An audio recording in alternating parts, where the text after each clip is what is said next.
What is going on, guys? We What's are up, guys?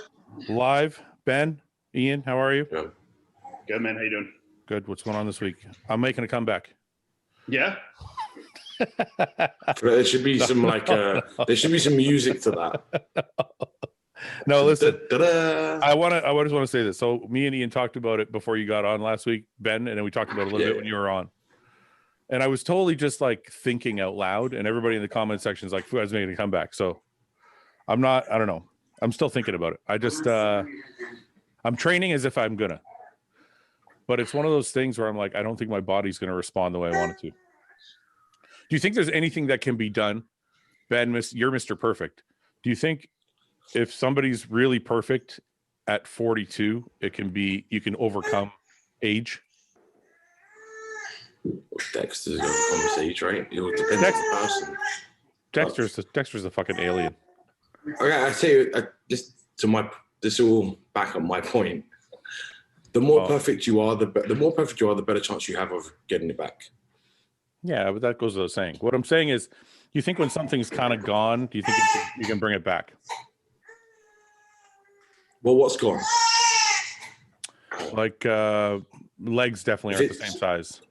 I was going to say, because if it's injuries are injuries, right? You go to your tricep and those things are kind of leg size. I'm not sure if I can think of an example of somebody who has brought legs back once they've hit a certain age.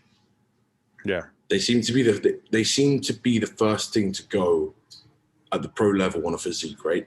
Would you say? I think legs seem to be the ones that suffer the first thing to go. And I'm yet to see anybody really put it back from that. Jesus, what the hell? You got a nosebleed? No. Guy's taking anadrols, and he's fucking out of nosebleed. He's got an anadrol bleed. I got an anadrol addiction. You know what, Guy? You're old. You're a good one to ask for this. Oh, gee. Well, way to fucking just feed me right into the bullshit. Just send me off, I guess. Do you think when they get to a certain age, you start losing a little bit of leg size? Do you think they can bring it back? It's tough, right? That's all right. That's the game I'm playing right now.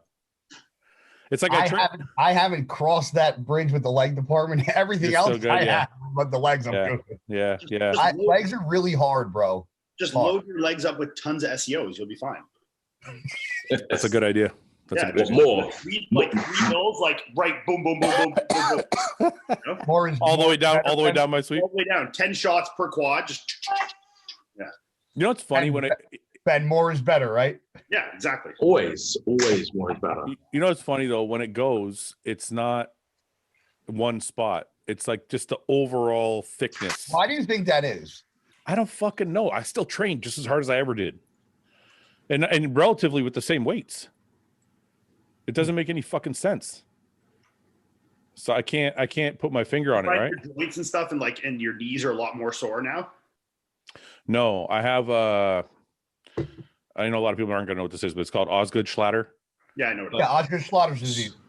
Yeah, so I have that in my left knee worse. So it gets tender, but my actual knees are fine. Yeah. So I still squat. You know, Did that come from do you have something wrong with your spine too? A lot of people that have what do you call it? Issues with their back. No. Osgood-Schlatter. So my sister has Osgood-Schlatter's in her left knee. I think Osgood-Schlatter comes from what I read was it comes from your quad being when the muscle grows too fast. It usually happens in like teenagers. Yeah, my sister.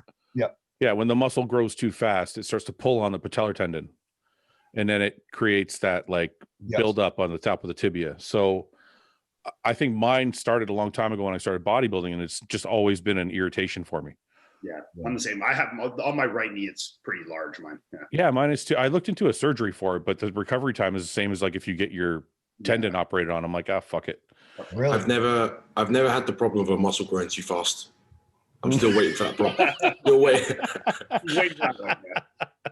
Still waiting for it to happen, but I just don't know. I think it might be a food thing. My food is diminished quite a bit. Do you find it the older you get, the less you want to eat? Because the older I get, bro, my appetite is garbage. Isn't it crazy, man? It's like I have zero appetite. Zero. I can still force things down, but my body doesn't process them the way they used to. I feel like when you have to force it, your body does. That means your body doesn't want to fucking. Listen, for the people listening, I'll tell you guys the dilemma. This is a complete dilemma. I can get all the food in, but I feel like because my body's not processing the food properly, my stomach's just going to get bigger. Yeah. And then if I'm digesting when you do that, like my stomach does backflips when I try to fucking slam food down. That's what I'm saying. So what I mean is, no. You said extended. I'm saying backflips where like my stomach gets upset and like that too. Okay, that too. So what I'm trying to say is like to get my legs back to the size they were, I have to eat more food. But to eat more food, my stomach's going to get fucking worse. So I'm in this place where the only thing I can do to my physique to make it look better is make my stomach smaller. But that means eating less. So that means my legs can't grow. It's like this fucked up paradox. Yeah. I've had it a couple of times where you get to a point, and this is earlier on, like a few years back, and I've had it with clients as well, where you're pushing food, and it kind of, everything starts slowing down. You scale back and you start digesting food better and processing it better. My weight started going up and I started improving because I wasn't just bogging it down with just food, and my body wasn't actually absorbing it. Like if you're eating 6,000 calories and your body can't absorb that, it's just stress under your body's always under that stressful system, and you can't actually break it down and utilize it. And I find sometimes scaling back a little bit gives your body a better chance to actually do stuff with it. Well, I did. So I've been on a pretty clean diet for a while now, and I increased calories a week or two ago, and I was like, okay, this is fucking too much. It started to fuck with me. So I backed off and I switched out my beef for fish. Me and Ben talked about this. I don't know. Ian, have you ever done that? Guy, have you done that? Like you take out? Yep. I noticed. I did it once. I did all bison, fish. I did actually no chicken and no beef. I've took out my beef meals, and actually some of my chicken meals. I'm doing more fish, and I feel like way better this week. Oh yeah. Digest faster. Yeah, it's all. So I'm wondering now if it's the beef that's causing all the inflammation. Yeah, possibly. Try bison instead. I'll just eat fish. It's like it digests so quickly. I'm like, I feel great, and I'm still eating. Just go Ben Pakulski style and eat like free range organic yak. You know. the last it worked for him though. It worked for him. Ben's Ben's waist shrank big time. I am the last 8 weeks. I'm only eating flounder, which is like a white fish, and eggs, basically my 2 protein sources, and then maybe a salmon of my fatty meat. But I just add either macadamia oil or olive oil to the fish. Yeah, if you can get good fish, it's healthier than chicken. Chicken's junk. Yeah, it is. Chicken's a junk. People think it's like great. Chicken's a junk fucking source of protein. I said that to Stan Efferding. I said, "What about chicken?" He goes, "What about chicken?" He goes, "It's shit." He goes, "There's nothing in it." He goes, "Don't eat it." So, but I've been doing sushi for my 5th because I have salmon for my 5th meal. You've been eating sushi every day. Every day, but I'm not cheating. Order sushi every day.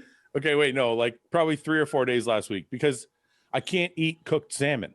Yeah, you hate it. I just don't like it cooked, but I have salmon in my diet. So I'm like, so I can switch it for beef sometimes. So I'm like, you know what? I'm going to try and eat the salmon, but I got to order the sushi and then I can fucking pound it. Yeah. It's like no. Wait, when you say sushi, you order like sashimi? Yeah, I just get I don't get a bunch of fried rolls and call it. No, sashimi is just the fucking meat. Yeah, that's right. I get tuna. I get salmon sashimi. You don't get you get salmon rolls? No, salmon sashimi. I get just the fish. What? Because you think I'm retarded? No. Do you know why I'm asking that specifically? If you get the rolls or you get a plain? Why? Well, the rolls sushi rice has a fucking shit ton of No, I know that. I don't. I said I don't. I just because my wife eats. I'm testing you. I know you're testing me. You're a fucking retard. So my wife eats sushi too. So I'll get her a couple rolls, and then I'll fucking grab just the sashimi, and then I'll have that as like the meat part of my meal. Yeah, that's fine. It feels like I'm cheating though, but I'm not. It feels like you're cheating because it's like you're eating something. It's way better. Yeah. Yeah, you feel like you're cheating because you ordered it. Yeah. So it's kind of that part of my brain that's like I want to cheat. It's fixing it. That's kind of good then. Yeah, Yeah, it's like, you know, that's the only thing I would order on a prep that I'd be okay with, because it's the one thing you can't. It is what it is. It's raw fish. You can't fuck that up. no. Whether I go to the store and buy it or go to the fucking sushi place and buy it, it's still gonna be raw fish. Yeah, There's nothing on it. I'm thinking about trying to work out a deal with the sushi place. Here we go, fucking Fouad. Fouad the barterer. Here he is, ladies and gentlemen. Here he is. He came to this podcast just in time. What's wrong with that? It's a great fucking. It's great to do. I think post them for sushi. No, I don't. Well, maybe I'll ask him for a sponsorship. I didn't even think of that, but I was thinking I go in there and be like, look, see, Ian's really thinking. That's what I got to do. Is that's where I thought you were going. No, I'm thinking I go in, if I got to get fish every day, I'll just say, look, I'll give you a set amount. You just deliver to my house every day. I don't want to order like individually every day. You like, give me a menu and I'll put it on my podcast, fucking twice a podcast. Well, the sponsorship part is a good idea. That I didn't think of that.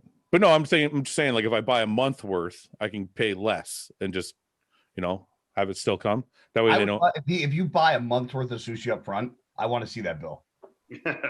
Because that's if you order sushi, if you eat sushi seven times a week, right? Yeah, even if it's once a day, there's what 4 point. I do 4.3. It's $30. It's $30. So $210 a week every day. $200 a week, so $800 a month. $2 a month, yeah. Yeah, so instead of $800 a month, I'll give him 6 for one meal. For 1 meal a day, 800. Damn.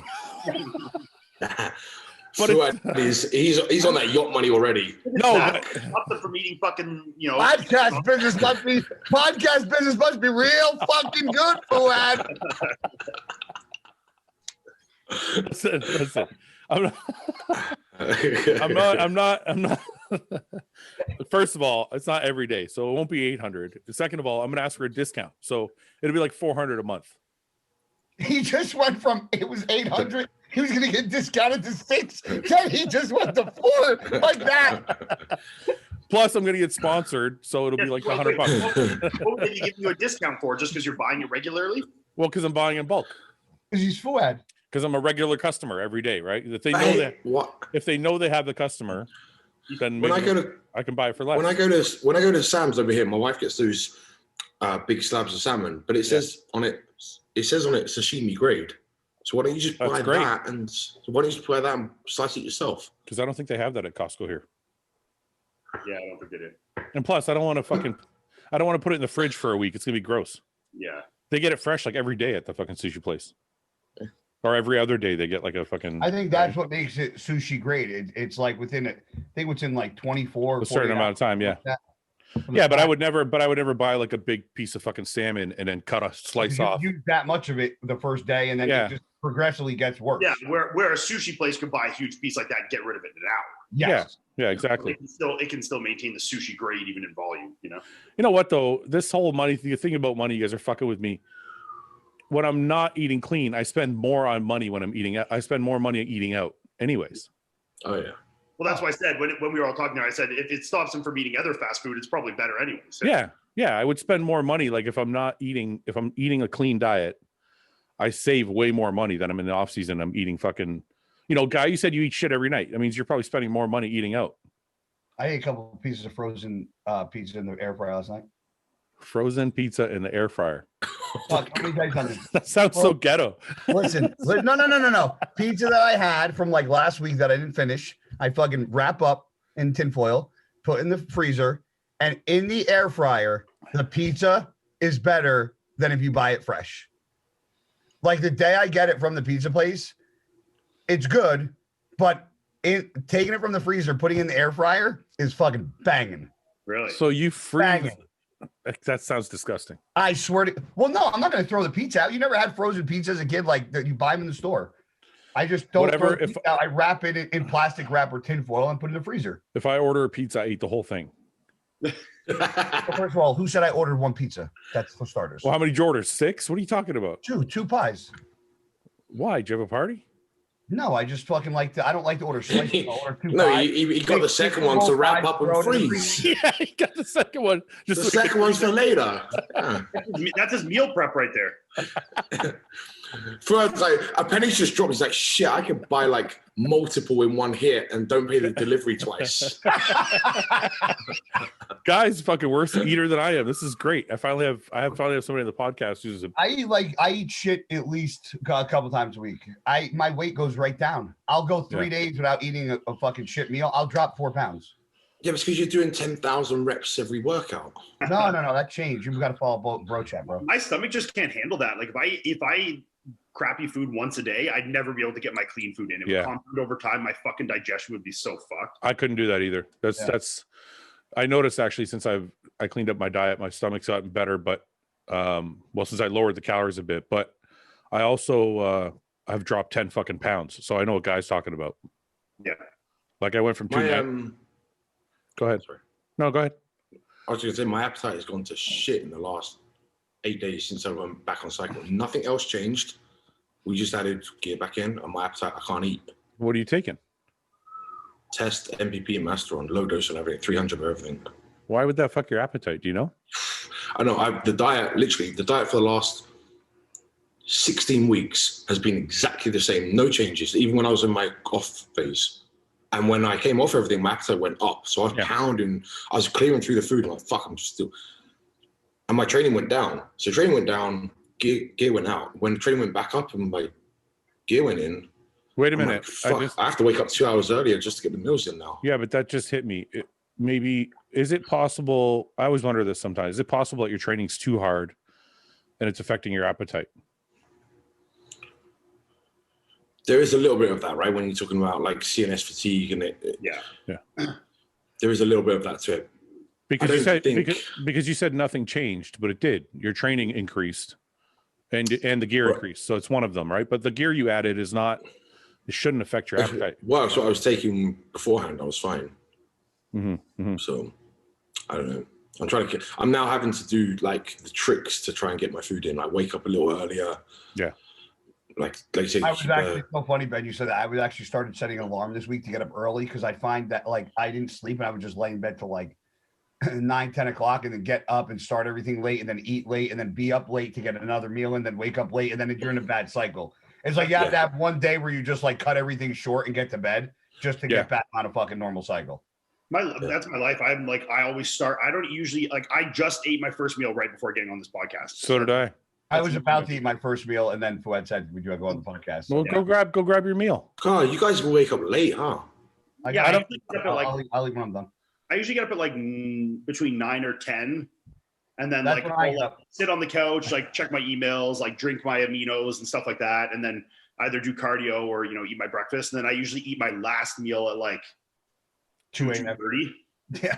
Oh shit. Okay, fine. Yeah, that makes sense. Ian, text me from now on, bro. I'll be up. That's what's been happening to me. But I get up at 8:30 or 8, and then by the time I shower and everything, get to the gym, do my cardio, Guy don't say anything. Shut the fuck up. So I thought you had a treadmill in your house. No, I like to go to the gym and do it. Oh, that's your own fault. The treadmill. That's your own fault. You got a fucking treadmill right in your own house. Why is he laughing?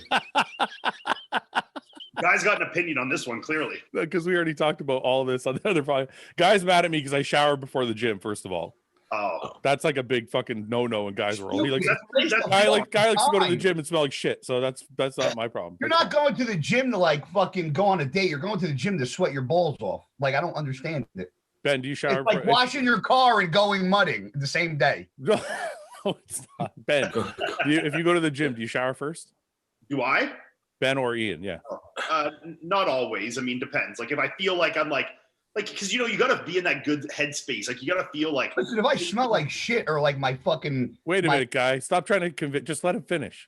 I'm doing what you do. Yeah, like if I feel like I'm grimy, then yeah, I got it for sure. Like, or if I did morning cardio and then I'm going to the gym later, then yeah, maybe. It depends. Do you ever go to the gym to do your morning cardio? No. Okay, so that doesn't. The gym I train at. The gym I train at is like 30 minutes from here. Yeah, I know. I'm just saying it doesn't apply because I'm trying to figure out. Like he thinks it's retarded that I do my cardio before I shower before my cardio in the morning. Yeah, I wouldn't do that. I do cardio, come back and shower, and then I'm good for the day. But you guys don't. It doesn't count. Your cardio, Ben, is like at your house. No, it's like outside my house. It's like 10 yards away. Yeah, the gym is like yours, though. Yeah. Well, how close is your gym? My gym is like, I don't know, 15 minutes away, 10 minutes away. You would save yourself that much time in the morning just waking up and jetting out the door and coming back and then showering and starting. Like, why not? No, he has the fucking cardio in his house. No. Listen, the treadmill I have at home is shit. That's why I don't use it. I was actually going to invest in like a new piece of cardio equipment. I have a treadmill, but it's crap. This guy spends $1,000 a month on sashimi, but won't buy himself a fucking treadmill. No, just buy a recumbent bike. You love the recumbent bike. I have a recumbent bike. Can we just wait a minute? I'm not spending $1,000 a month on a sashimi. I know. I'm just kidding. No, I know you know, but people on the listening are gonna fucking just blow my shit up now with like. Every time there's something about Fouad, it's just like emoji for 6 months or like comment for 6 months, and that's why the hand on the head keeps happening, because he knows once this goes live what he's gonna. That's it. Yeah. No. Even if I had cardio at the house, I like going to the gym. I understand that, and I do. I know why. There's got to be some chick there, right? He's like, he's getting his fix. There's something. There's some chick in lycra pants in front of him every morning. Literally, I go to the gym. There's like 2 people there, and they're not chicks. They're like old people. There's something about like getting out of the house and like. I know why he goes. I figured it out. I got it. One at a time. Ian, go ahead. But you're right. Like I used to do that. There is something nice about like starting your day with like getting out of the house and like getting to the gym and kind of like starting it off like that is always like a nice way to kind of like get things going. Yeah. Go ahead, Guy. What are you going to say? I can't wait for this. You're a member of Silver Sneakers. What? What's Silver Sneakers? I don't know what that is. You don't have that in Canada? No. Silver Sneakers is what the old people do because their insurance covers it. They go to the gym and it's called Silver Sneakers, and they have like a membership card, and their insurance pays for the gym membership. That's why you go in the morning. You idiot. No, Ian's right. I actually like getting up. I fucking make a coffee, take a shower, make a coffee, go to the gym, do my cardio, come home, and I just feel like it starts my day. Yeah. I don't like getting up and just being at, like, if I'm at home, it just makes me lazier. My treadmill is right there, and my Stairmaster is right in that. Hey, it's cool. I don't think it's a bad idea. It's awesome if that's what you have. I just like, to me, it feels like I have a job. It's like I'm getting up and I'm going to work. Yeah. Right. Yeah, but the cardio, like to me, the cardio is more of an inconvenience in my day and something I have to do. Whereas the training is different to me. Like training is where like I'm like, all right, like that's my job. Like the cardio is like the monotonous annoyance that as long as I can get it done, I can get it done. Yeah, it doesn't. But I like it, and I don't mind, and I fit it into my day fine.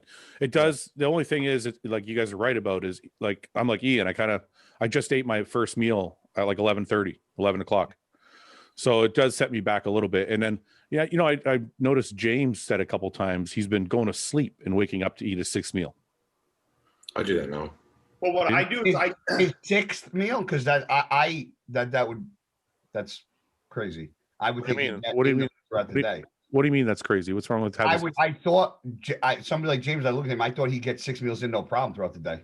Yeah, but hang on, it's 6 meals, but then around training, we don't include like, because I have we all have the same setup, right? It's like that post workout. There's 30 minutes after you train where you're having a shake, and then he's infamous fucking rice cakes. So you're not eating that meal probably until an hour after you finish training. So there's another hour lost. Yeah. It's weird. It's like the pre-workout meal all the way to your post-workout meal is like 4 hours. Yeah, at least. And it's like, or 4 or 5 hours. So it's like, it takes like this massive chunk out of your fucking day. Because I eat my first meal usually around now. I'll eat my second meal around like 2:33. Yeah. To get to the gym for 4. Yep. And then I train by the time I get home. It's usually like not till 7. Yeah. You know, and then I'll eat my third meal not till 7:30, 8 o'clock. And then I eat my fourth meal like 10. My 5th meal at like midnight. My last meal at like 2:30. But I sleep like, because Melissa goes to bed way, way earlier than me. She's like a 9, 10 p.m. kind of bedtime person. Yeah. So once she goes to bed, then I'll usually be eating my 5th meal or so, 4th meal. And then I'll go on the couch, and I usually fall asleep on the couch for like 2 or 3 hours. And then I wake up and eat my last meal. So I usually sleep like at least 2 or 3 hours between there, wake up at 2:33, eat my last meal. Then I go to bed.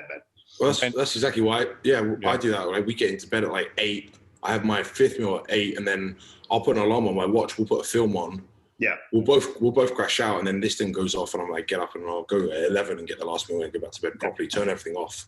Yeah, once I'm out at night, like once I'm sleeping, like, because I don't sleep that good. So there's no chance of me like waking up and like going downstairs and making there's no way. But this is a difference, guy. These two guys, they're on Patrick's plan, and Patrick's like, get every fucking crumb in or you're fucking up. Yeah. So they're like, there's no option to like not eat it. They just, and you can't really make up for it by increasing into 5 meals, like having 5 bigger meals. It just doesn't work. Actually, I'm just going to ask you that. Okay. So explain to me why, because if you can eat every 2 or 3 hours and you can take that last meal and break it down a little bit into each meal, wouldn't it be better to stay asleep at night? I don't think I could break it up. I think I'd make my meals fucking, So my meals are like, I'm like, oh, I'm done. Well, I'll give you an example. Like my meals are like 350 grams of rice, right? Mm-hmm. Yeah.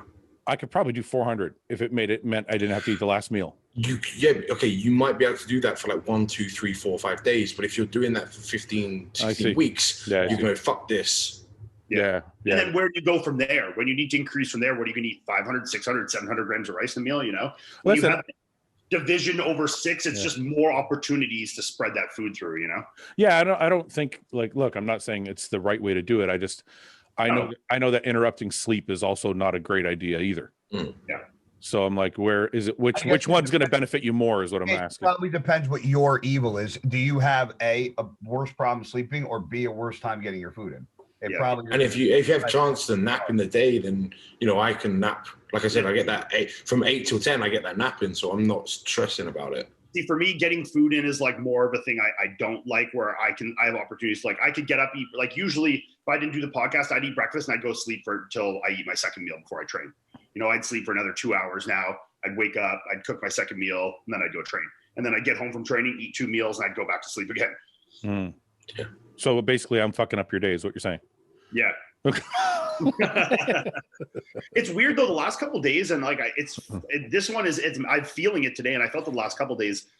Like when I'm on that schedule, I'm going to bed at like 3:30, whatever, after I eat my meals, and then some days I'll wake up at like 8 o'clock in the morning, like I'm ready to go, or like 7:30, 8 o'clock in the morning, ready to go. And I look at the time, I'm like, fuck, man, I've been asleep for fucking 4 hours, Yeah, but you probably get the same thing I get, and most bodybuilders get. Do you wake up because you're hungry, and then after you? I mean, not physically hungry, but like your body might be hungry. Maybe. I don't know. I guess what I'm trying to say is this. Like, see, when I wake up in the morning, I might not eat for like 3 hours after I get up. I know, but I guess what I'm saying is this. If I do, that happens to me all the time. But after I eat my first meal, I'm ready for bed. Like I can go back. So that's why I say, like, maybe it's your body waking you up physiologically, like not necessarily like, oh, I'm starving, like, but more like a blood. I wake up like from the time I wake up to the time I eat my first meal is like sometimes 3-4 hours. Yeah, I'm the same. But how much sleep do you get at night, guy? Like when you go to bed? 4.5 hours. That's what I'm saying. So that's what I'm saying. So after you eat your first meal, do you feel like you can go back to bed? I'm tired all the time, but I don't nap either, so I just go. Oh, that's we're different there. On days where I don't have a meeting or I don't have a podcast, I'll try and nap after my first meal. I can't. I mean, if I can nap in a passenger seat of a car like a baby, but I can't. Or when I'm getting worked out of my therapist, I pass out all the time. But I can't sleep. If I go on my couch, I can't fall asleep. Why do we all have sleep problems? It seems like, Ben, you're the only one without sleep problems. Well, I sleep great usually, but it's just like my sleep schedule is just weird. I sleep. But that's all because of the food, like because of how my relationship with food is. Don't say relationship with food. You're gonna make Greg Doucette upset. But I'm curious as to like what Ian said. If I wake up and I take 2 or 3 hours for that first meal, I'm playing catch up. Yeah. Yeah. Like I can't. I'm just at the point where I realize my bedtime is that time, and I'm just like okay with it. So like if I don't eat my first meal till noon, it's like okay, well whatever. I still have fucking 14 hours in the day to get food in. It's like that's just my schedule. Is my meals are between 12 and 3 basically. Mm-hmm. Yeah, that's kind of how. Yeah, I'm right there with you. Like I'm a late. No matter what. There's people that can go to bed at 9 o'clock, and I'm like, I hear 9, 10 o'clock. I'm like, I got still like 5 hours left in the day. When are you going to bed? I have an entire day basically after Melissa goes to bed. Yeah, exactly. I feel bad if I go to bed after midnight. Really? Yeah. Yeah, I usually end up going to bed at 1 or 2 in the morning, but I like going to bed at midnight. Now that I'm trying to get all this food in, it's not happening. I would love to. I mean, and when I get really close, like to shows and prep, and I can eat my meals in like fucking 2 milliseconds, then I can start to push that, from 3 down to 2 down to 1. And I think right by the Olympia, I mean, this is prepping from January when I started in 2020, all the way to the Olympia in December. By the time December came, then I was finally starting to get down where I was getting to bed at like midnight, Yeah, but then don't you just wake up earlier because you're dieting and you don't sleep as long? So you're still fucked. It's just a different way. Yeah, I mean, the thing with me though is weird. Like, even if say today I was like, okay, I'm gonna skip my last meal, which I would never do, but say I'm gonna skip my last meal and go to bed at midnight. Okay, I would wake up tomorrow, say at whatever 8 o'clock. I swear to God, I'd still end up going to bed at 3 that next day. I'm the same. And I'm the same way. I'm the same way. No matter what way I try and fucking finagle it, ends up just getting spread out differently. And I get 10 hours of sleep or 2 hours of sleep, I'll go to bed the same fucking time. Same. It doesn't change. Yep. It doesn't matter. Yeah. I wonder why the fuck that happens. You know what else happens to me is after I train, I'll eat like a meal or 2 even, and then I'll get really tired. Like 9 or 10 o'clock, I'm ready. I could go to sleep right now. I do. See, I don't. And then I'll just stay up. And then all of a sudden I'm fucking wide awake again at like 11:30, 12. And now I'm like, okay. Break through that hump and then you're fucking. Yeah. It's like, so it's almost like my body's telling me, hey, you should be going to bed at 10 o'clock. Yeah. I mean, you can also just fucking, set a 30-minute alarm, take a little nap, wake up and then eat again, Dude, I tried that like 2 days ago. I fucking woke up on the couch and I was like, where the fuck am I? I was like totally in this daze. I'm like, So I don't know. I'll figure it out. Anyway, what's going on with everybody? Guy, what are you doing? What are you doing this year? I don't even know what you're doing. I talk to you every week. I don't even know what you're doing this year. As far as what? Competing. Probably the show in Colombia in July. Oh, that's right. You said that. So you're going to start dieting when? May? Yeah. April? It doesn't take me long. That's where Ben would argue with you. What? Ben thinks you should take longer. No, whoa. Ben didn't say that. Ben didn't say that. I diet. About you too. I dieted for 12 weeks. I've dieted for 12 weeks. I've dieted for 16 weeks. I've dieted for 10 weeks. What I'm saying is, I'm not saying I don't start prepping till last minute. I'm saying it doesn't take me long. Like, I don't need 16 weeks. I just don't. No, first trying to throw me under the bus and start an argument over here. No, I'm not. Ben, listen, the one thing Fouad can't do is fucking get me with that shit. I know what he's trying to do. Ben said that if you prep for longer and eat more food, you'll be bigger. That's all I'm saying. I would agree with that 100 times over. Yeah, so we should prep for longer. That's all I'm saying. I feel like my entire life's been a prep. All right. Yeah, he didn't say he doesn't prep for longer. He's just saying he can get ready quickly if he needs to.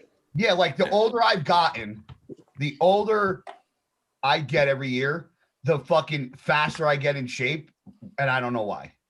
You got that old man muscle. I eat shit every day, and I'm leaner now than I was in my mid-20s, not eating shit every day, trying to follow a strict off-season diet. It's because tell him, Ben. No, look, I'm not going to sit here and argue with three fucking Olympians. You can kiss my ass. I'm going to sit here and try to argue with you. I'm the smallest, one of the smallest bodybuilders in the world. I will fucking listen to anything. I tried to tell a guy on the other podcast that he's eating wrong. He won't believe me. What? Because I don't eat McDonald's? No, because you eat 6 whole. Yeah, that's why. No, first of all, my breakfast, I change it, you fucking twat, because you bitch about the bread. So I do fucking cream of rice. I only do 2 slices of bread, and I do 3 whole eggs. So you could take your fake fucking beard fucking dye. And I dyed it yesterday. Look, I can tell. I noticed something looked nice about you. You got that fresh head shave and a nice beard color and trim. Yeah. Guy, look how gray your shit is. You need to fucking dye that shit. Chicks like the salt and pepper, bro. I'm telling you. I know, but you'll look like 10 years younger. I don't want to look younger. I turn 39 next Sunday. I'm fucking old, bro. You want to look distinguished. But it doesn't. Distinguished is like full gray. Salt and pepper just looks dirty. If you let me ask you a question, if you had a full head of hair, would you still have your beard? No, would you have your beard? Full head of hair. Well, if I had a full head of hair, I'd probably shave it to a mohawk. Well, maybe not. But yeah, I would probably keep my. Yeah, I would keep my. No, I would have it neat. Wait, where did you lose your hair then? So you can't have mohawk? Did you go at the back?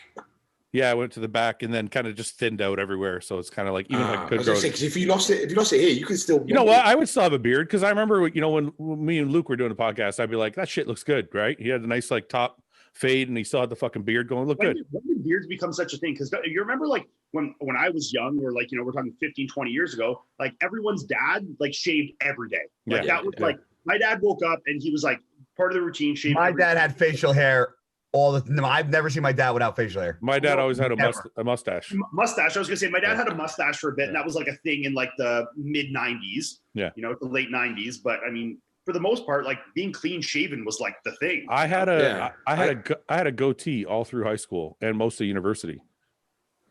Wait, in high school, how old were you fucking growing hair at? 12? The hairy fucker. It's gorilla. Well, back in hey, high school in the 1950s was different back then, Ian. Okay, I'm thinking like grade 11. The grade 11, I think I had a goatee. Yeah, wow. Man, I couldn't grow facial hair until I was in like mid 20s. Yeah, you're very Arab, eh? Jeez. Oh yeah, I'm as Arab as they come, dude. Just don't. I guess I don't sound like it though. But no, yeah, I had a goatee, and then I had a goatee through most of my career. And then I've seen pictures with you with the goatee with black hair. Yeah, I think it was like around 30. I think I was 30. So let's say 10, 12 years ago, beards started to get cool. Yeah. Guys started doing beards and Speak for yourself. Well, how long have you had a beard? A long time. I've been You're rocking. a liar. Here we go. How long? I have. You exaggerate. He shaved it on stage, right? Thank you, Ben. Thank you. Ben, stop sticking up for him. No. People start saying like the beard game, and I'm like, bitches, I've been fucking having it. My logo. Well, part of my logo is my beard, for Christ's sakes. When was the first time you had a beard? Bro, college, probably in high school.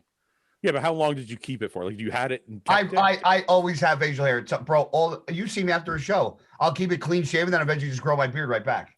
Yeah. Fouad, he was born at this height with that facial hair. Exactly, and the gray.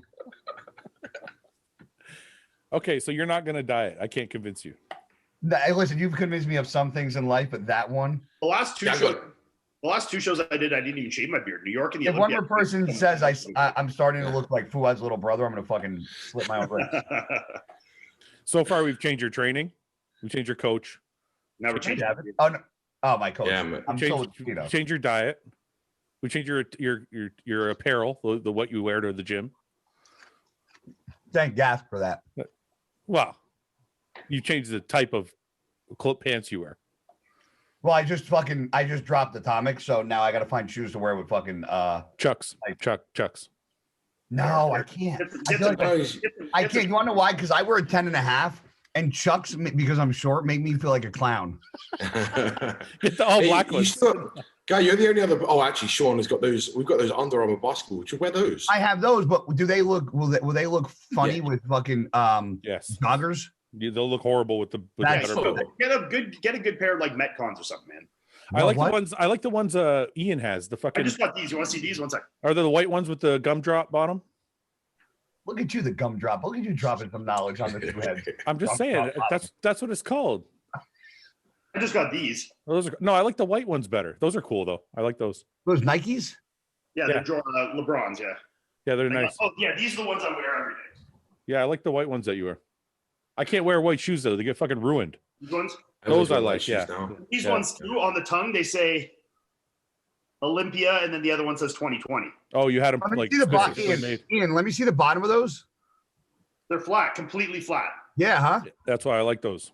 That's why I wear Jordans. Jordans are solid flat at the bottom. I have Jordans. I got like 350. Yeah, but the big bulky like high top Jordans won't look good with like a pair of tapered pants. It looks stupid. No, those look stupid. Oh, I don't wear tapered cuff pants. Fuck those. No, I know, but I talk guy into wearing them. No. First of all, see Ben, see what he says. See how he changed it. He didn't talk guy into wearing them. Guy always wore them. Guy didn't wear them. No, that's not true. That's not. I didn't wear them to the. I don't wear joggers to the gym. Now I do, but that's what I used to. I used to wear them, just not to the gym. He got me wearing them to the gym, and then now he'll never convince me to wear spandex to the gym. I don't do that. He's does that. Eventually. You're missing out. You're missing out. You're missing out. You're missing out. On what? What could I be missing out on? You're so streamlined and sexy. Wait, Ian, say that again. You wear tights on leg day? Me? Yeah. When I'm not fat, yeah. With shorts or just like by themselves, just tights? No, I wear like the Gasp, the physique, the classic physique shorts. Oh, like short shorts. Yeah, they're tight shorts. I use those for underwear, and I wear spandex over top. Like, I can't deal with guys that wear like basketball shorts or normal shorts over the top. Yeah, no, that's fucked up. Either commit, go one or the other. Yeah. Fucking. No, this is halfway shit. Either go full gay or don't go gay at all. Well, all the shorts tell me is you're trying to hide something now. Now I'm like, oh, you're. No, see, like I find that like respectful. Like, oh, you're not trying to fucking put your ball and cock in my face when I'm training. Man, that's what those guys remind me of. Those guys for sure put the spandex on, and they're like, oh, this looks pretty good, but they're scared to wear it to the gym, so they put the shorts over top. Yeah, I ain't scared to wear shit. I'll go to the gym. Those guys, I just find it awkward. Look, those guys wearing the shorts over the top, they're the guys that when they shower in the locker room, they put their underwear on, holding the towel and trying to fucking trip over. That's those guys. Just fucking put the towel down and put your fucking boxes on. Yeah. I never understood. Like, there's a guy at my gym, and I know what Fouad's going to jump to the one thing that I say, that whole agree and disagree. Like, agree to just say what you're gonna say. I like the kid at my gym comes and like literally wears spandex, right? Yeah. And he's got fucking legit boxer briefs on underneath, and it looks like he's having like he's got like mashed potatoes in his fucking pants. And it's all. But then you have the other guy that walks around with like, and I'm like, bro, like you're fucking cocks in everybody's face. Like he's got like he just, and I'm like, I can't. Why are you looking at his cock? It's just out there. Listen, It's I feel fucking very comfortable with my sexuality. If you walk around close to me and you got those tight spandex on, and I turn on, I'm like, Jesus fucking Christ. Okay, but this is the thing. Fouad, you gotta remember when and then, like, you're doing legs and you're Let Ben say what he's gonna say here. Ben, go ahead. I'm short to the ground. I know where Ben's going with this. He's at the fucking hip height. He's at that level. I knew where if I'm walking around, guy's head is here when we're walking side by side. So you're gonna have a face full of dick. I'm sorry. No, listen, if you're wearing the Gasp classic physique shorts, it kind of compresses your junk. So when you put the spandex over top, it's like it doesn't look like your fucking dick's hanging out. If you're doing all that just to wear tight pants, why not just wear a pair of joggers? Because it's comfortable. I don't know. I like wearing them sometimes, especially when I'm fucking shredded, man. That shit looks good. If I can go to the gym, I'm training, I see my quads all fucking blown out. If I went to the gym in a pair of tights, it was crazy. Is people at my gym do it. If I went to the gym in a pair of tights, my everybody's gonna be like, "What the fuck are you doing?" Yeah, everybody.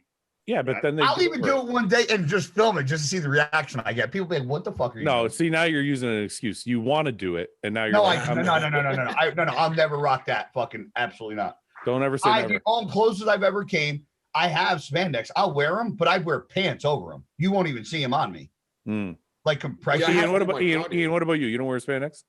I mean, I've worn them a couple times, and like, if I'm in really good shape and I want to like get some pictures or fucking, film a video, and like my legs look ridiculous. But I literally don't even own a pair of shorts, to be honest. Really? I own zero shorts. I never ever in my life wear shorts. Okay, unless it's for a photo shoot, I don't wear shorts. I wear pants. Talking about shorts, Ian. I don't want it to turn into a bad thing, but is it because of your calves? It's probably become that way, but I used to have good calves. Well, look, if we're gonna make fun of guys at dick height, we gotta fucking. It's like the fucking opposite of flex, right? You'll never catch flex in pants. Full stop. No. Even when I used to like fucking be obsessed with training calves, and my calves were like really big when I was young. Like I still never was a shorts guy. I don't know why. I always wear pants. Yeah, but you seem like you're like that overall. Like you're always covered up. Yeah. Like I don't see you wear tank tops very often and shit. Unless I'm like, shredded and trying to get fucking pics or film or something. I don't ever. Yeah. Huh. All right. I wear the opposite attire at home. At home, I'm in like t-shirt. I have shorts all day long, but when I'm in the gym, completely covered. Yeah. Let's do some questions. Best coach and worst coach you guys have ever worked with. I don't know if that's a good one. If we can name names. I don't know if I've ever worked with a bad coach. All I can say is this. I don't think I've ever worked with a bad coach. I've had a couple bad experiences, but I think that doesn't mean the coach is bad. I will say the best coach I work with is John Meadows. He's been the best for me. Let's just put it that way. I've worked with Greg Doucette was my first coach. Then I worked with Dennis James. Then I worked with Matt Jansen. Yeah. And then now with Patrick. Your stint with Dennis seemed like it was short, no? It was just over a year, maybe about a year. Like from when I turned pro till after I did my 2 like rookie season shows. But it seems to be the shortest of all your coaches coaching. It was the shortest, but not because I didn't like Dennis. I mean, I thought Dennis was great. I mean, we did really good that rookie season together. Yeah. It was just that was at the time that Dallas was like kind of on the up and up with Matt. And it was just like, you know, he was on the forefront. He was about the same age as me. And it was just something that I thought I could like kind of relate to. And you know, Matt, the younger guy in the game, it was just like, I felt like it was like something I could click with. So I just wanted to try it out. So initially I started working with Matt. I only worked with him for training, and I still worked with Dennis for diet and nutrition, all that stuff. And then slowly over time, I just kind of like went, Yeah, that's what happened to me and John. I was working with Dennis, and then John was doing my training. And then after like a year, John ended up taking over everything. Yeah. But people, I think, underestimate the whole relate to your coach aspect. Yeah. I think it's important that your coach, that's, I think, why me and John click, is because we have a lot of the same mentalities about things. Guy? I started out, my first, I had a guy from Jersey who nobody knows, but I went from, it was Palumbo was my first coach. Then I had, who's my fucking son? You've been with Cito for a long time. Yeah, I went Palumbo. Ready with this? I went Palumbo. I went Neil Hill, was very short. Then I went to Factory Mubarak, then Aceto, and I've been with Aceto ever since. Why was Neil and Factory so short? So just didn't click. Ended because like I turned pro, and I was with Species, and there was things that that we spoke about earlier on when I was an amateur that when I turned pro just didn't happen, and I just was not happy with some of the things that went on. It was nothing personal with Dave, it was just business things that I just wasn't proud of that on his side. So I left him, went to Neil. Neil was good, but the day of the show was a train wreck for me. So, and he was overseas at the time, wasn't living in the States, so that made it extremely hard with the time change and shit. And I didn't like that. So I ended up going to Factory. Factory was good, but it was a lot of everything. It was just a lot of cardio. It was a lot of eating. It was a lot of drugs. It was just a lot of, and like a lot of the stuff, just a lot. Yeah. And not that it's bad. It was just a lot of, I was doing a ton of cardio, ton of food, ton of this, ton of that. And I just didn't like how I felt. And Factory even said, if there's any coach I would tell you to go to, it would be Aceto. And I went to the British Grand Prix in 2012 with Jose Raymond stayed in my room because the sponsor wouldn't actually pick up the fucking room. So he stayed with me, and Chris Aceto was constantly in and out of my room. And I just saw how he interacted with fucking Jose how much how attentive he was. Because prior to that, I thought Chris was a fucking dick because I beat one of his competitors at a show in 2011, and he did the interview. And you know how Chris can be like very dry sense of humor. Yeah. And he did the recap, and they were like, "Oh, what do you think about Fernando taking second to Guy?" And Chris was like, "Yeah, well, if you when you lose every pose, I don't know how you lose the show." I was like, who the fuck is this asshole? That's exactly my fucking interaction with Chris. So I saw the interview, and I was like, he's fucking butter because I just whooped his fucking his ass. I was like, what a fucking loser. Then now I'm like, Chris is the fucking man. I love him to death. He's like my so. Dude, that's what happened in 2008. He was coaching Tarek El Satoui. I don't know if you guys remember that guy, but and he took 5th. I ended up taking 3rd in Dallas, and as soon as they called me 3rd, funny, mine was in Dallas too. All you hear is Chris in the audience, fucking bullshit. Just screaming. I'm like, holy fuck. So I had like, I'm like, that guy's a fucking dick. And then like years later, I realized he's like the nicest guy ever. Does he know that story about you? Because he knows the one I just told. I think we talked about it. Yeah, I don't remember I'm pretty sure we talked about it on the podcast. Oh, that's funny. Ben, have you worked with anybody other than Patrick? Oh, you worked with go ahead.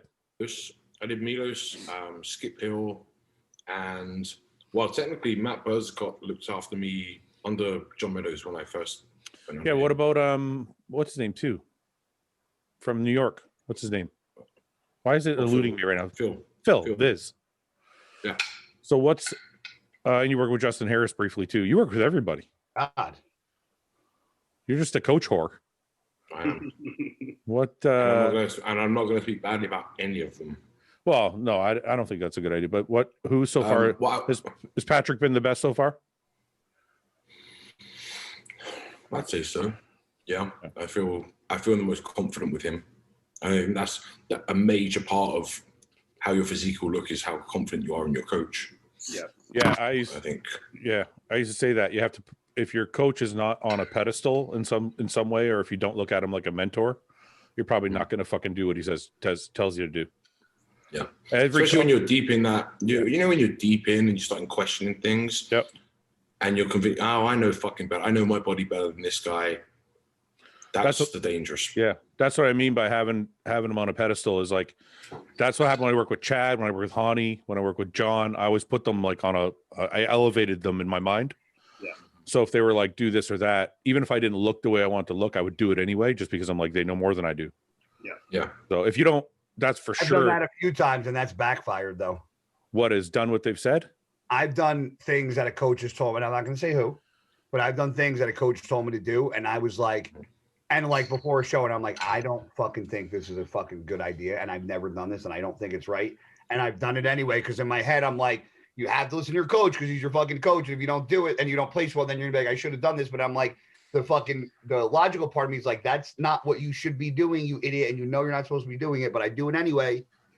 Well, there's a responsibility on the individual at some point. I do. No, but can I?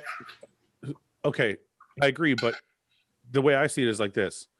I always thought I'm going to do exactly what they say, and if it don't look right, then I can fucking leave. Yes, but I'm saying that's happened to me, and at the time I'm doing the thing I know is going to make me look bad, but the coach is telling me, no, you need to do this because it'll make you look good.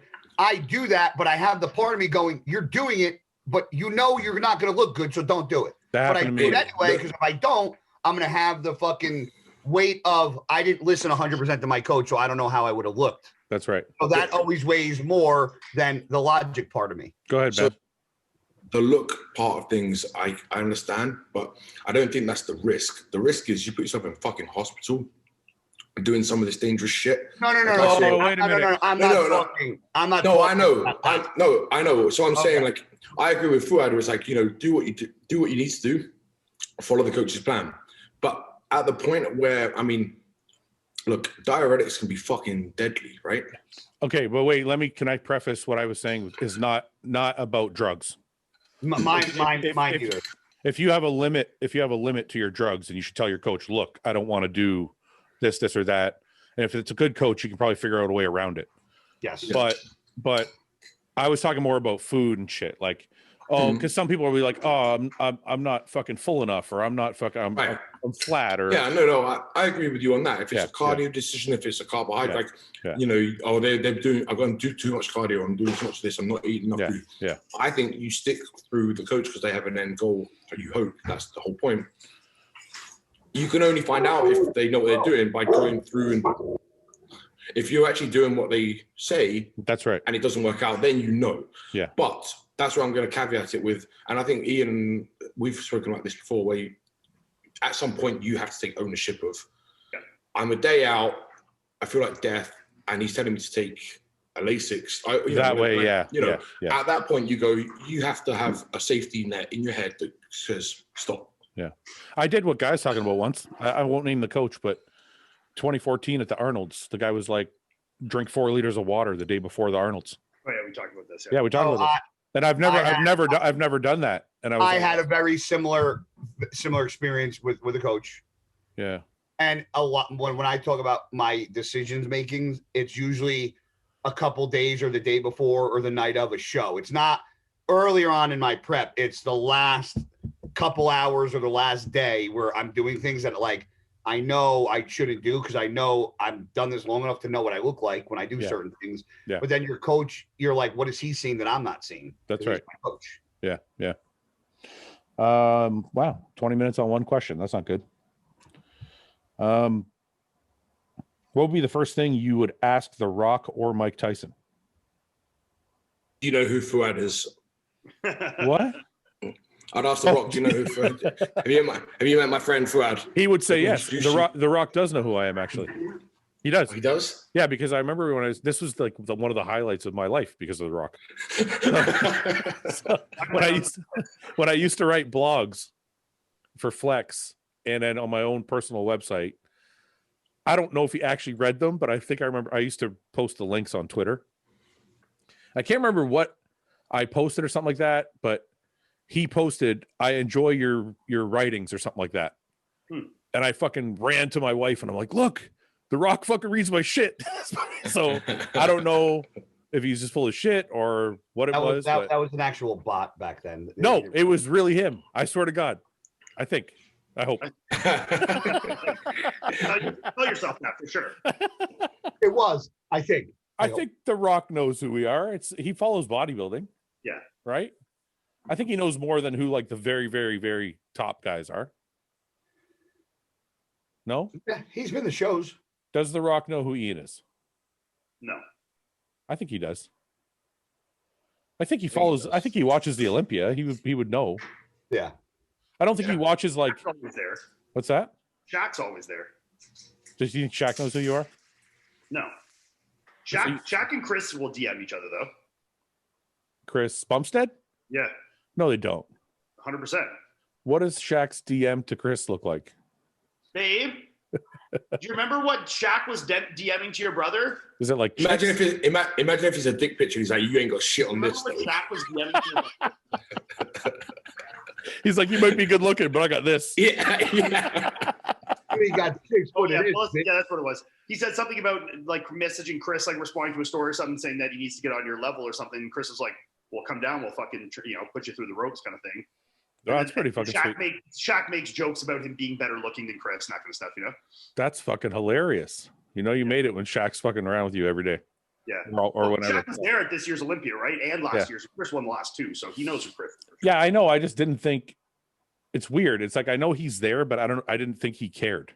Yeah, or pays attention to it. Or pays attention. Yeah, it's like he's there for like the marketing experience of it, and Yeah. So what would you guys ask The Rock or Mike Tyson? Anything? That's such a hard question, man. I don't know. It's not that hard. You ask him? You're the interviewer. I'm not an interviewer. I'm a conversationalist. It's different. Okay. As a professional conversationalist, what would you ask them? I don't know. I have no idea. Let's move on. I never know what I'm going to say before I fucking have people. That's a tough one. It's just like you need to let the conversation go where it goes. That's right. If you had to stop training one body part, which would it be and why? Calves. It's like because they can't get much worse. So why not? I give up. I would say the same actually. If I had to stop training one body part, I would stop training calves.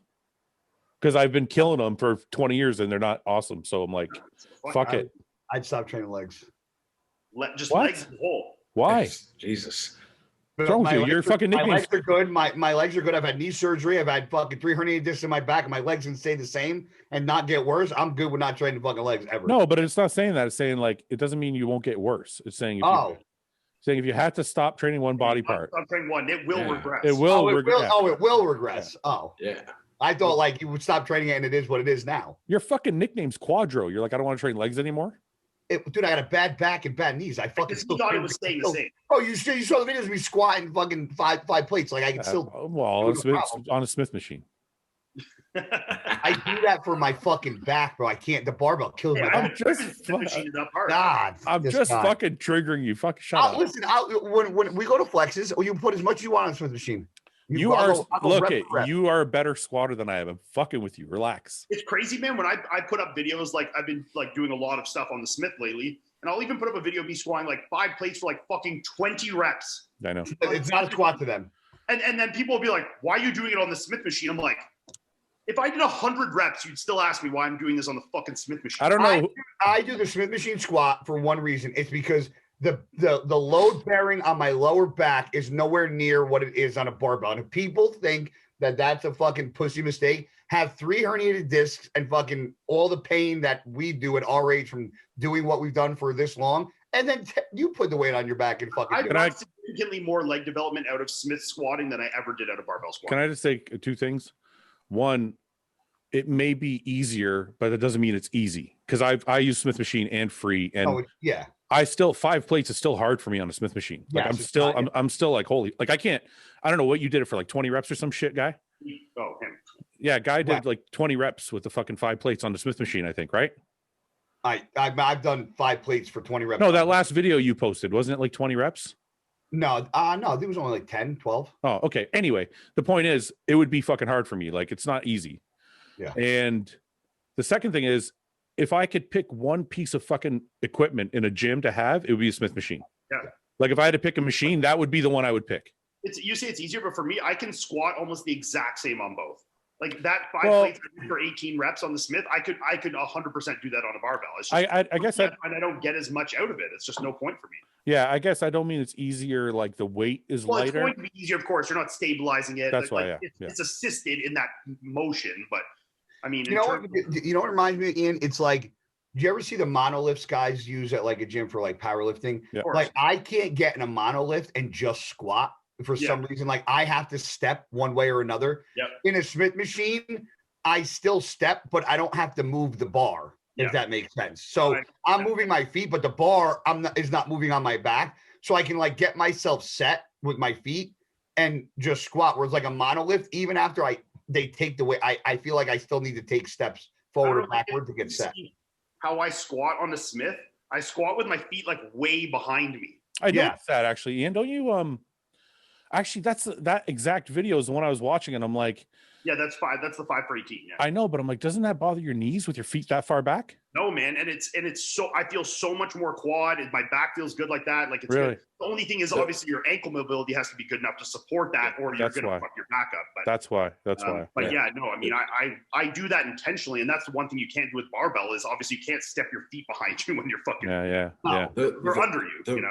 The more I have my feet out in front of me, the more knee pain I'll get. Me too. Well, the more your feet are in front of you, the more it becomes like a hack squat. It's not.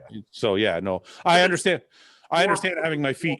I understand having my feet under me, but if you watch Ian's video, his feet are actually like. Well, like you said, you have to have the dorsiflexion to allow that. Yeah, I take like a half step, like a 1 half step backwards. Like I unrack it with my feet directly behind me or under me, and then I just do like a half step. Yeah. I don't think I have the flexibility for that. Ben, I need to clear something up. Can you it's not me. I'm not going to fight you on it. I just need to ask your opinion. Is there such a thing as stabilizer muscles? Well, yeah. Where? When he said the horn went off. on an anatomy chart, where is a stabilizer muscle? Well, I would. Okay, are you going like technically? You're talking like by the book, anatomically. This is okay. There isn't a muscle. There aren't muscles defined as actual stabilizer muscles, but there are muscles involved in stabilizing a joint. Yes. So okay, but what muscle? Okay, if I'm doing a bench press with a free weight bar, right? Like a free weight bench press. People are like, well, your stabilizer muscles in here, get work. And I'm like, what is that? What is that muscle called? Well, I'm assuming they're referring to rotator cuff muscles, right? To stabilize the muscles you need to utilize to stop it from going this way, We're on a Smith machine. You don't have to worry about any internal or external rotation. I think when he's saying stabilizer muscle, I think he's referring to the muscles that are stabilizing the actual joint, not the actual. Yeah, they're not stabilizer muscles themselves. It's muscles that help stabilize the joint, like you said. Yes, I don't think it has anything to do with the actual. But is it muscle or tendon or ligament? Because it's different. All of the above. Yeah. But is there muscle in your rotator cuff? I mean, is there a rotator cuff muscle? Yeah. There's muscles in that shoulder girdle, of course. Yeah. Okay. Why don't you just Googleize if there's like actual stabilizer muscles? I don't want to Googleize. I don't want to Googleize it. First of all, I don't know what Googleize is. That's first of all. Second of all, the reason I want to have the discussion on the podcast is because I hear this term all the time. I'm working my stabilizer muscles and I'm like, what the fuck are those? Because I don't know what those are. Yeah. I mean, I understand what people are saying, but I think when it comes to hypertrophy and development, I don't think that has any added benefit, in my opinion. I don't think that like those small little things that are going to help stabilize your bench press is going to make you like bigger than benching on a Smith machine. In any movement, stabilizer muscles act to stabilize one joint so the desired movement can be performed in another joint. These muscles usually aren't directly involved in a movement, but work to keep you steady so that your primary muscles can do their job. I like that. Does it list examples of stabilizer muscles? Hold on. It actually does. It's got like a bunch of different. I think, should we explore this further or no? Oh, I mean, we can.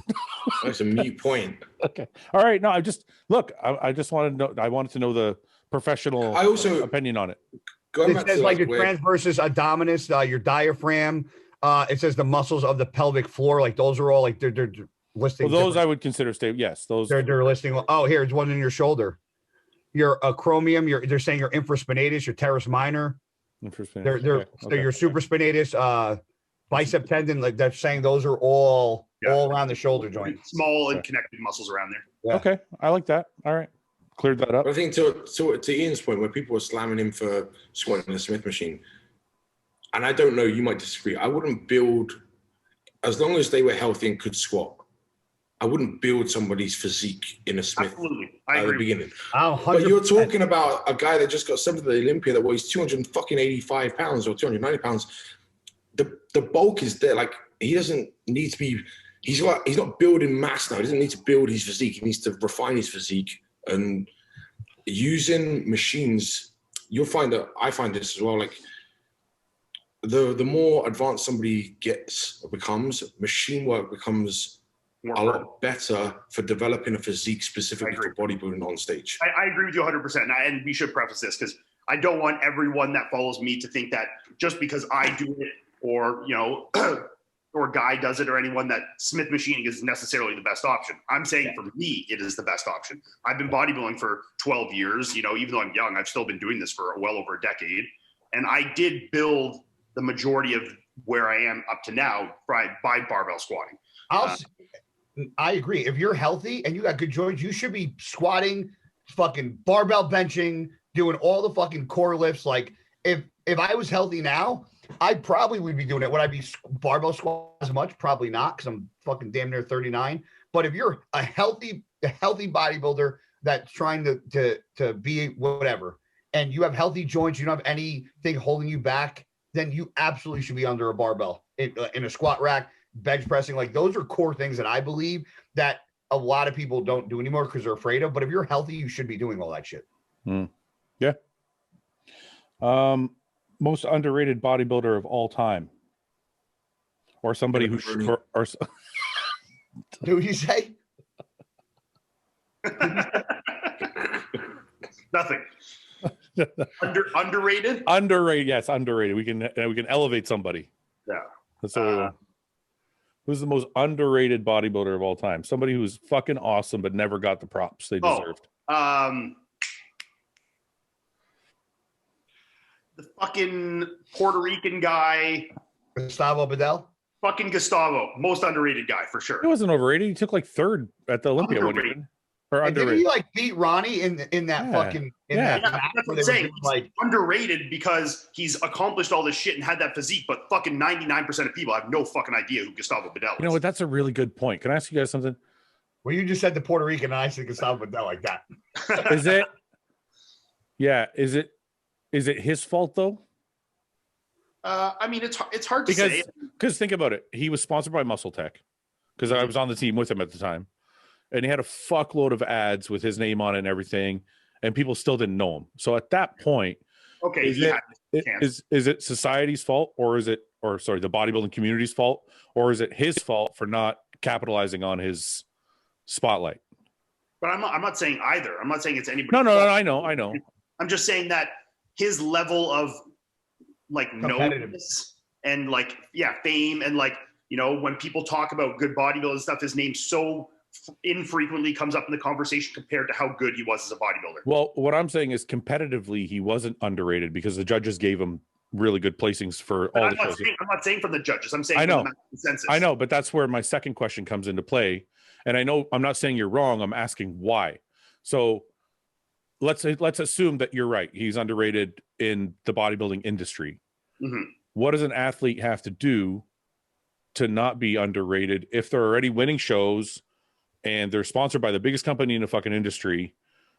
Is it because maybe he didn't? I don't know. Did he speak English? Like I don't know. Like what? Yeah. He spoke English, right? So what's holding him back? You have to find a way to be relevant at all times, whether you're competing or not. And if you decide to not compete anymore and you just fucking go off go ghost, then you're not gonna like.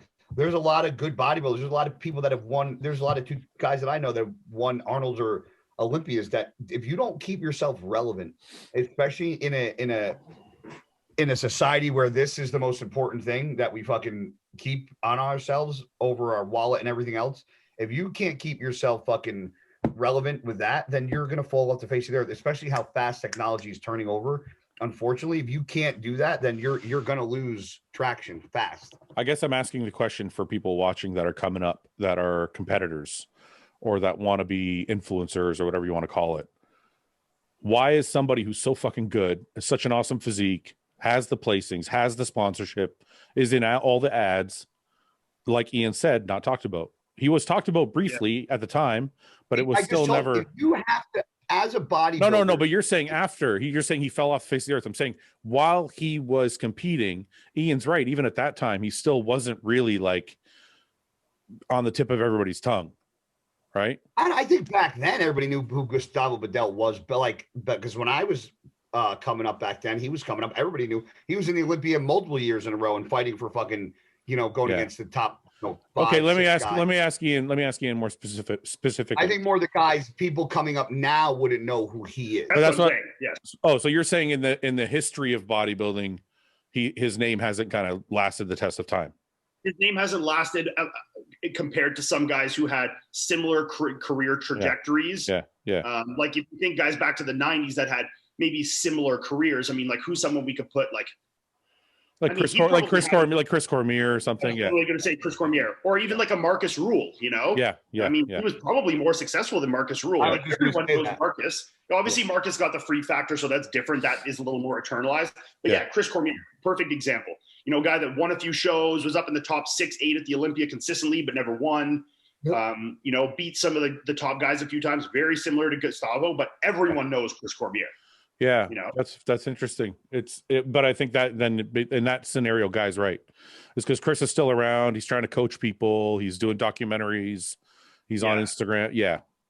Can we play? I don't even follow Gustavo. I bet you if you went to his social media, he's probably got nothing. Gustavo, he's got almost nothing. Yeah. I don't even follow him. He owns that gym in what's it called, right? Let's see. Gustavo Bedell. Maybe this will give him a big bump. Great physique. Look at this. I love this guy's physique, man. Yeah, he's real thick, man. Yeah, I remember he kind of put it together one year. Like he was good, and then one year he just really put it all together. Not 1 year only, but like all of a sudden at one point he just got. Yeah, I love his physique. His legs were better than that. That's not a good photo. Look at him now, though. He looks totally normal. Yeah, he looks good now. I wish I had all my hair after I saw him in Orlando once. He works at a gym there, runs a gym there. I can't remember what Orlando? How do we not know this? That's a great physique. Yeah, I love this physique, man. So what do you think it is? He's only got 28,000. Look at that. What are you looking at? I can bring it up here, Ian. Nobody can see your screen. What? I can't see your screen. It's too small. Why do I change? You don't. You just tell me what you're looking at. I was just on his Instagram. Oh, that's where I am. Tell me where to go. Well, it was just down way farther, but yeah, that's him and Marcus. There's just a section where there's like 3 or 4 a bunch of stage shots. Who's this? Him and Lee Priest, Chris Dim, Dexter Jackson. Yeah, keep going down. Keep going down. That's not it. Keep going down. Keep going down. Wait, it's him and Ronnie. Oh yeah. This is where he beat him on the fucking pose for pose. Yeah. No, he beat one. I think he beat him on like the most muscular pose, which. No, he won the challenge round. Oh, he won the challenge round, bro. Yeah.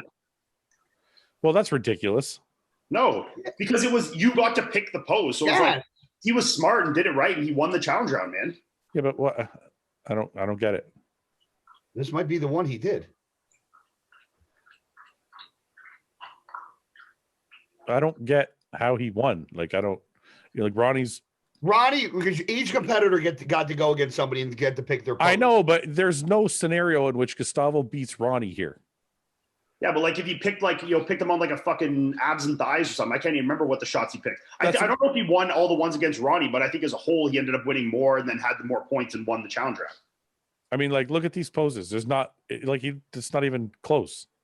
No offense, but like Ronnie's God. Like, if you watch the video of that year's challenge round, it'll make more sense to you. Yes. Let me see if I can find it.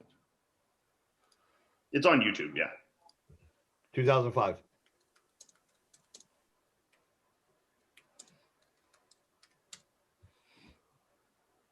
I think this is a part 1. Challenge round winner. Or this is the interview. I want to watch the actual. Yeah, but I'm sure the interview, they're going to go through the pose. You think so? I mean, they're Cheers to going what to we're go right, right? You would think. With Triple H. Look how wide Triple H was. Oh, this is where they talk shit to each other. No, they got to pick Oh, a they're pose. picking the pose now. I wish I could hear it. So they got to pick what pose they did against who. Abs and thighs. I feel like I'm at the show right now. Like Gustavo looked so good this year, man. Look at Victor though. Holy shit. Yeah, but he beats him. Gustavo beats him on this pose. I know. What is it, people? What are you gonna say? Victor picked that pose too. Yeah, and Gustavo still wins it. That's what happened. Gustavo won on points because he's beating all these guys. Yes. Yeah, okay, I get it now. And then it'll get a light look at the top. Wait. Bing. Fidel. Yeah. That's awesome. Yeah, this was fun. I actually enjoyed it this year when they did this. So sick. All right, let's see what's up. Who's next? Lat spread. Lat spread. Gunter, lat spread from the back. Here we go.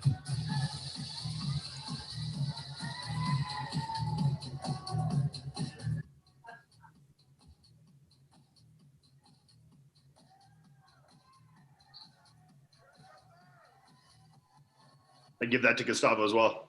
What do you guys think? What do you guys think? Gustavo. Gustavo, yeah. I give it to Gustavo too. Better hamstrings, more detail. See, this is what happened. It's just like guys pick the poses. He won almost all of them. He might have lost a pose or so to Ronnie, but then by points he ended up winning. Bing. Gunter was a Wait big for it. Wait for it. Fidel. Accurate. Gustavo Fidel.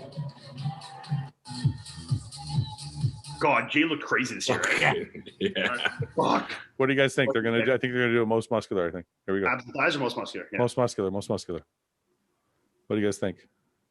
That's Jay. Jay. All day. Yeah. Jay's color was so nice, eh? Yeah, he always had good color. Such good color. Let's see. Did they give this one to Vidal too? No, they give this one to Jay, I think. Don't spoil it. Well, you just asked. Yeah, I know it's my fault. How dare you answer, Ian? They didn't do the thing. They didn't show it. Okay, here he is again. What does he go against Ronnie? I think it's right here. Oh no, who's this? Oh wait, this is Victor and Bedell. Again. This is second round or something like that? Bedell is This is better the there. first. This is the one you watched. On the other Yeah, one. but we've moved up. I think this is round 2 or something because we're No, you watched it on his Instagram first. No, I didn't. I watched it here. That's Ronnie right there. Yeah. No, it's not. That's Victor. Oh, No, right there. go on. Keep going. No, it's just round 2, and that's Gunter again. Now they're gonna do. It might be that Gustavo. Wait. Let's see the side chest. The side chest. Oh, Gustavo's side chest is crazy. Gustavo's got it. Yeah, he's killing it, eh? Yeah, man. Okay, let's see what else we got here. So they got to pick the poses in one time, and then the other opponent picked the poses in one time. Okay, so we got Jay again. What are they going to do again? Here we go. Most muscular But I think again. everyone ended up picking like the same pose against Ronnie, and I can't remember what pose it was. Side tricep or something, or abs and thighs. Oh wait. Here we go. What does he pick? Side triceps. Side tricep. Yeah. Side tricep. Most people, I think, pick this pose against Ronnie because it's his weakest shot, right? Yeah, it is, yeah. Well, this or abs and thigh they pick. Yeah. And Gustavo's got a mean side tricep. Like, see, I would give that to Gustavo, man. Well, Ronnie can't even get into the pose. He's too big. It's like watching Rolly hit a side tricep. Yeah. It's not even a side tricep. He turns his whole fucking body. I don't know who I'd give that to. That's I close. give it to Yeah. Gustavo. Come on. Yeah. 1 second. Let's Wait, we gotta wait see till who- wait till he gets into the pose. Wait. I think from the conditioning, I would give it to Ronnie, but I mean, it's fucking close, man. Ready? Look at it right here. How can you Ronnie's get arms don't Ronnie look right as good. there? How? The tricep is the only thing Gustavo has him on. Yeah. But you can't see the fucking shot. Look at him. Well, let's see who they give it to. Well, he's moving around a little bit. Ronnie might actually win this shot. I can't remember. Look it. Come on, guy. His leg is 3 times the fucking size. His chest is. You can't. Who said no? Stop. Who said no? It's not. No, it's not. Look at his leg. They're almost the same in comparison to their body. It's Dude, like, look. Hold on. This is the problem. Look how Fouad thick his is quad taking. is. Hold on. Fouad's taking what he knows Ronnie to look like, Yes. and in his mind, putting it in the shot. And that's not how you judge a fucking show. You judge it by what's in front of you. I am judging what's in front of me. You're saying Ronnie looks crazy because you know what Ronnie looks like in your fucking head. No, in this shot, the way he's posing, Ronnie looks like shit. No, he doesn't. Yes, he fucking does. Gustavo looks better in the shot to me too. There's no way Gustavo should be him in any shot. The way he's posing, Gustavo blows him away. Okay, just wait a minute. One at a time. Okay, just stop screaming. No. Okay. Well, look, can we just see who wins the pose? just wait a minute. So, other than this arm, right? Where does Gustavo have Ronnie here? Because on the waist, his waist looks thicker, right? I think just how it is there. I think the chests are pretty evenly matched. I think. No, his chest is way thicker, man. Come on. Yeah. You think so? His chest is hanging over his fucking abs. Yes, Yeah. but it's not a fucking chest shot. It's a side tricep. Dude, when you take a look at a shot, you look at everything. You don't just look at just Yeah, the you're not only tricep. looking at that yes, one. but his body part. hamstring's not even fucking hanging. Ronnie's in this shot. His leg is turned out. What are you talking about? Thus Keep my playing, keep point. playing. That's my fucking point, bro. So you're saying because it's not presented perfectly that Gustavo wins a shot? If you don't, you can have a fucking a Ronnie. He's turning, Coleman but he's body. turning You can't back. pose right. Hey, wait a minute. We just stopped it, but he's turning back and forth. Keep playing. Like, That's not. He's not hitting the shot, Fouad. That's not a side tricep. I'm sorry, dude. I disagree with Ronnie you. does win the shot, so just wait. I don't whether he not does or doesn't. I'm just No, saying. they give it to Bedell. Gustavo. Yeah. Well, I don't know. If I was a judge, that's not hitting a shot to me. That's not a side tricep. He not at one point hit a side tricep. Not a side tricep. How I don't know what you're talking about. What is that? How is that a side tricep? Right How there? is this not? How is that not a side tricep? Hold on. I'll say this. I understand what you're saying, and when you break it down by piece, I think Ronnie does have obviously the better in the shot, but I think this just comes down to one of those like je ne sais pas like flow things of the shot, and I think Gustavo has a very nice side tricep that just kind of flows nicely. When you look at my side tricep, my triceps aren't that great. My chest is not great. I have a good midsection. My legs are good from the side. But like people think I have the craziest side tricep ever when it's not really that good if you're going to break it down piece by piece. This is my point. Ronnie smokes him in that shot. The way he's posing right here, he doesn't look like he's the winner of that shot, in my opinion. Okay, that's different. If you're saying that he's not in the pose, I said that to you. I said you're putting what Ronnie looks like in your head on that shot, and I'm going by what that shot actually looks like right now. Ronnie should smoke him every 10 out of 10. His presentation in this shot is not. That is exactly what I said. Okay. Yes. All right, I can give you guys that. See, I really like Gustavo. Look how Gustavo looks in that. He just looks good. Wait. Last shot, Ronnie. What's it gonna be? That double bicep.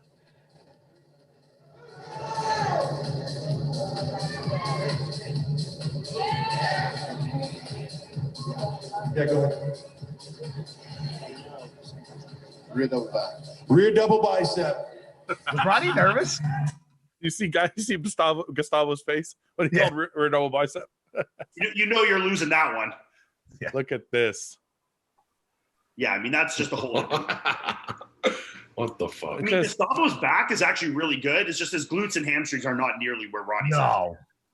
at. But I mean, his back is actually really solid there. Yeah. Back looks good, but waist out, awful. Yeah. Let's see who they give to. Coleman. Obviously, I Coleman. gotta make sure. I don't know. So what do we got here now? Are we taking way too much of the podcast to watch this? No, this is fun. All right. We're gonna love this. You know, Now they just pose off now because they're the top guys or something. Oh, maybe. So now they have to pose down together and hit as many I shots. think as they Ronnie can. was at all nervous. I think Ronnie destroys him in every fucking pose. Sorry, But that's the thing is that when Gustavo got to pick the pose, you can expose like their shitty poses against your strong ones. I know, but Gustavo's points are added up from everybody else. What I'm saying is these, in this challenge thing, he does well. But I'm saying these two guys side by side. Of course, but in the real show, obviously, there was no comparison between Gustavo and Ronnie. They gave it to Bedell. Yeah. But that's why this challenge round was fun. Come on, fuck that, man. Give me a fucking break. You know how mad I would be if I was Coleman? Yeah, but Coleman still won the fucking Olympia this year. I know. So, Ian, you wouldn't be upset if you're like, I won the Olympia, but I lost the challenge round. Well, no, I mean, no, because you'd be annoyed as fuck. You know you would. I mean, it's hard to say. Like, if I was Ronnie Coleman, I knew I had one shot, like, say, my side tricep. For me, say, like, my front double is not my great shot. And every time I went against someone, they just called front double, and then I ended up losing. It's like, well, okay, you know? Yeah. No, but what happened there was forgive me if I'm wrong, but they were tied at 12 points apiece. And then they made the two of them pose down together. And Gustavo won it. Yeah, and how does Gustavo win that? Yeah, that's ridiculous, obviously. But that's what's fucked. I want to hear. That's like, how can that happen and then him win the O? Yeah, it doesn't make sense. Anyway, I don't know. Bring that back. Bring that back. I'm a Ronnie fan. Bring that back. I'm a Ronnie fanboy. Sorry, guys. I mean, we're all fucking Ronnie fanboys. Yeah, maybe am I too much of a Ronnie fanboy? No one's too much of a Ronnie fanboy. No, you can't be too much. He's the best. He's the best of all time. Period. No one's even debating that. You can never be too much of a Rock or a Ronnie fanboy. Yeah. What's a popular movie that everyone loves but you hate? Harry Potter. Never seen it. I've never seen it either, so I can't say I hate it. I can say this for a band. I fucking hate Outkast. I hate them. I haven't even heard that name since like the 90s. I like Outkast. Some Outkast. I like everyone loves Outkast. Some When Outkast. I hear an Outkast song, I want to fucking blow my brains out. Honestly. All of them. Have you listened? All of them. I've heard every single one. Isn't that like the Sorry Miss Jackson shit? No, that's a shit one. There's better. That is Outkast though. The earlier stuff is a little better. Oh, they fucking drive me insane, man. I don't know why. I hate them. Okay, Andre 3000, that's his name, right? Okay, what about movies? Oh, I'll piss a lot of people off here. Star Wars. Oh yeah, that's like it or hate it. I don't watch it. I'm indifferent to it. I don't really care. I like Star Wars. Okay, cool. Star Wars, Star Trek, Harry Potter, never seen them. Lord of the Rings, never seen any of that. Lord of the Rings, you can kiss my ass on because Lord of the Rings is the best film ever. Period. I can't bring myself to watch any of that shit.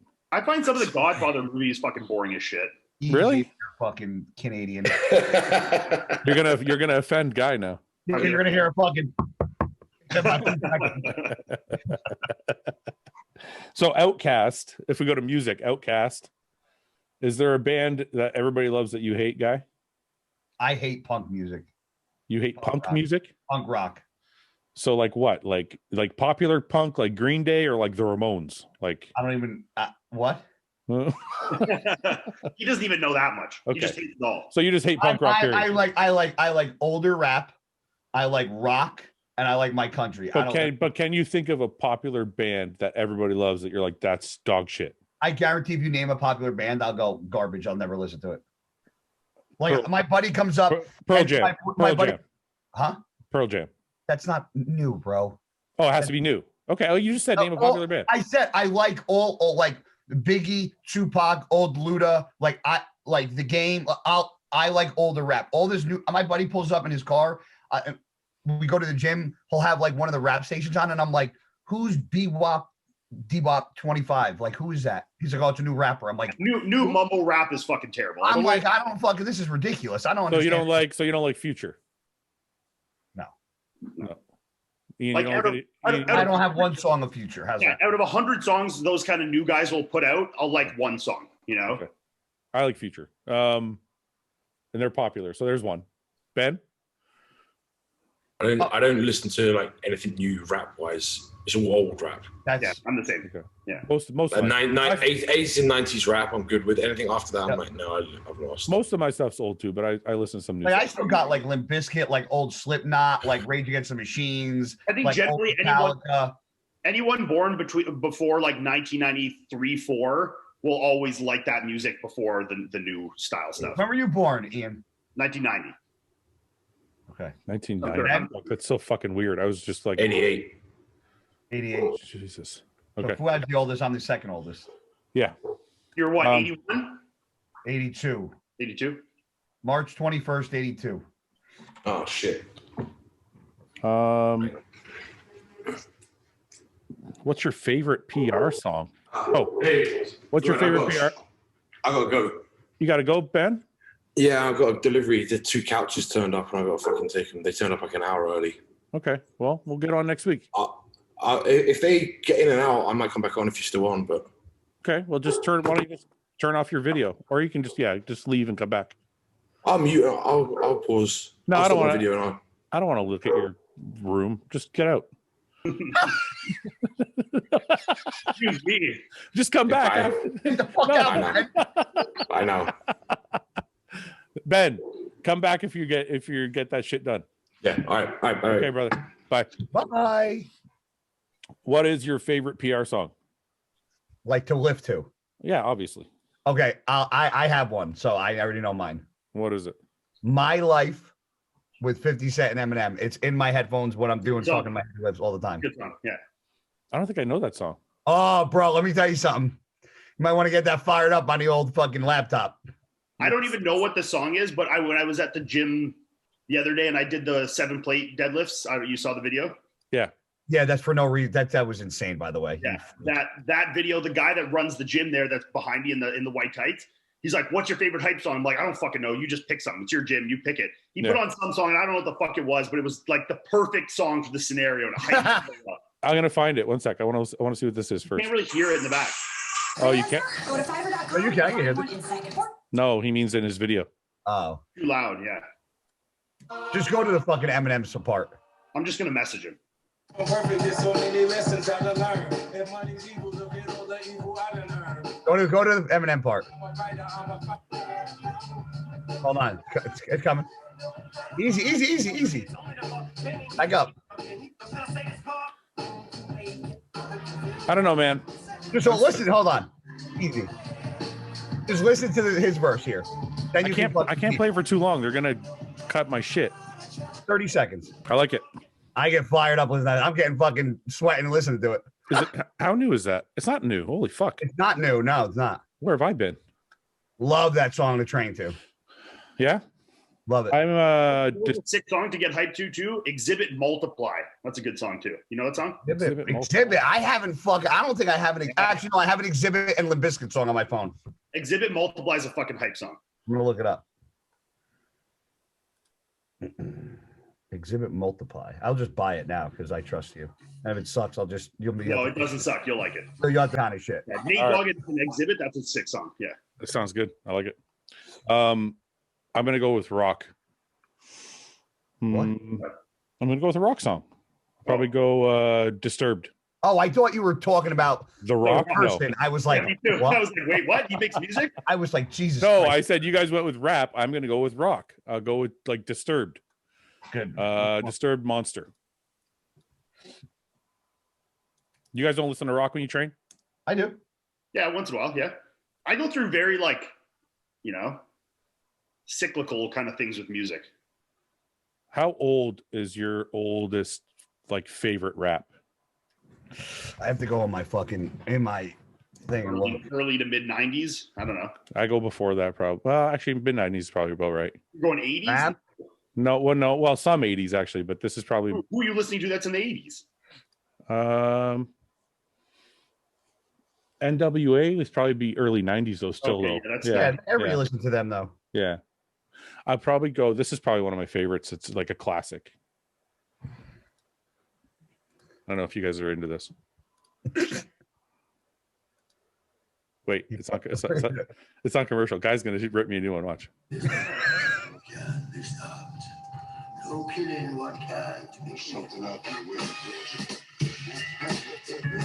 Wait.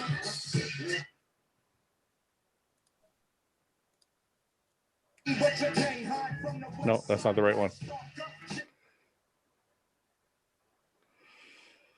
I can't even find it now. Fuck. How can you not find your favorite song? Just shut the fuck up, guys. Don't be a retard.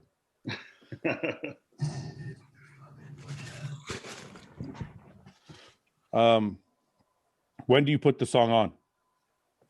It'll be for every, if I know I'm going to like heavy squats, it'll be on the entire fucking every set until I'm done. Really?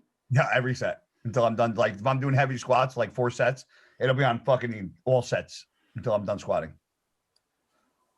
Doesn't it get like repetitive? Nope. What about you, Ian? Will you put a song on and just put it on repeat? Well, I mean, I never train with headphones anymore because I've only trained with a partner for a long time. So like I never wear headphones. So it's kind of like most times I'm not really putting it on. What is that like to not train with headphones? I don't even know what that's like. Yeah.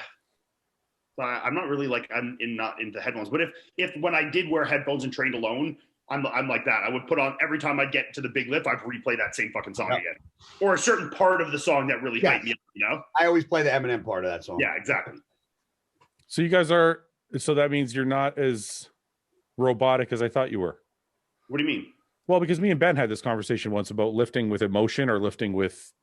Oh yeah, I was here. I was on there for that one. Yeah, and I said I lift with more emotion. Like sometimes I have to have the right music or something in a song might evoke some type of emotion or something. And Ben was like, I don't give a fuck what's playing. It could be nothing. No, sometimes I'm like, I got to find it. Like my training partners will get mad or people spot me because I will be skipping through. Yeah. I'll sit there for a minute. And I'm like, I'm sorry. There's a lot of country on my iPod. Here. Oh, that's a commercial. Let me wait. I wonder if the podcast is going to get canceled.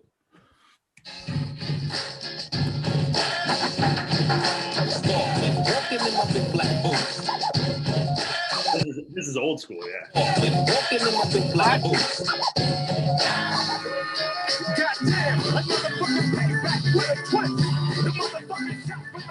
That's good, yeah. I've been a Ice Cube fan for a long time. That's so funny. I like his older shit though. I don't like a lot of his newer shit. But it's all over the fucking place, man. I think I have a PR song in every fucking genre. Like there was a day last week where I was listening to fucking a Rocky soundtrack. Yeah, oh yeah, the Rockies on my fucking like the whole soundtrack was just playing during my whole fucking workout. Yeah. So you know what's been playing a lot of mine is that song Saliva, Always. Oh yeah. That's a good song. That's a good song. Yeah. I posted that one year. Really? Yeah. 2009. If a mosquito bites you, does that mean the mosquito isn't natty anymore? Yes. Okay, let's move on from that.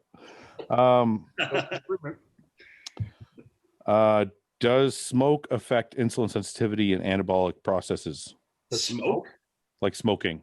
Smoking cigarettes or smoking weed? I think he means cigarettes.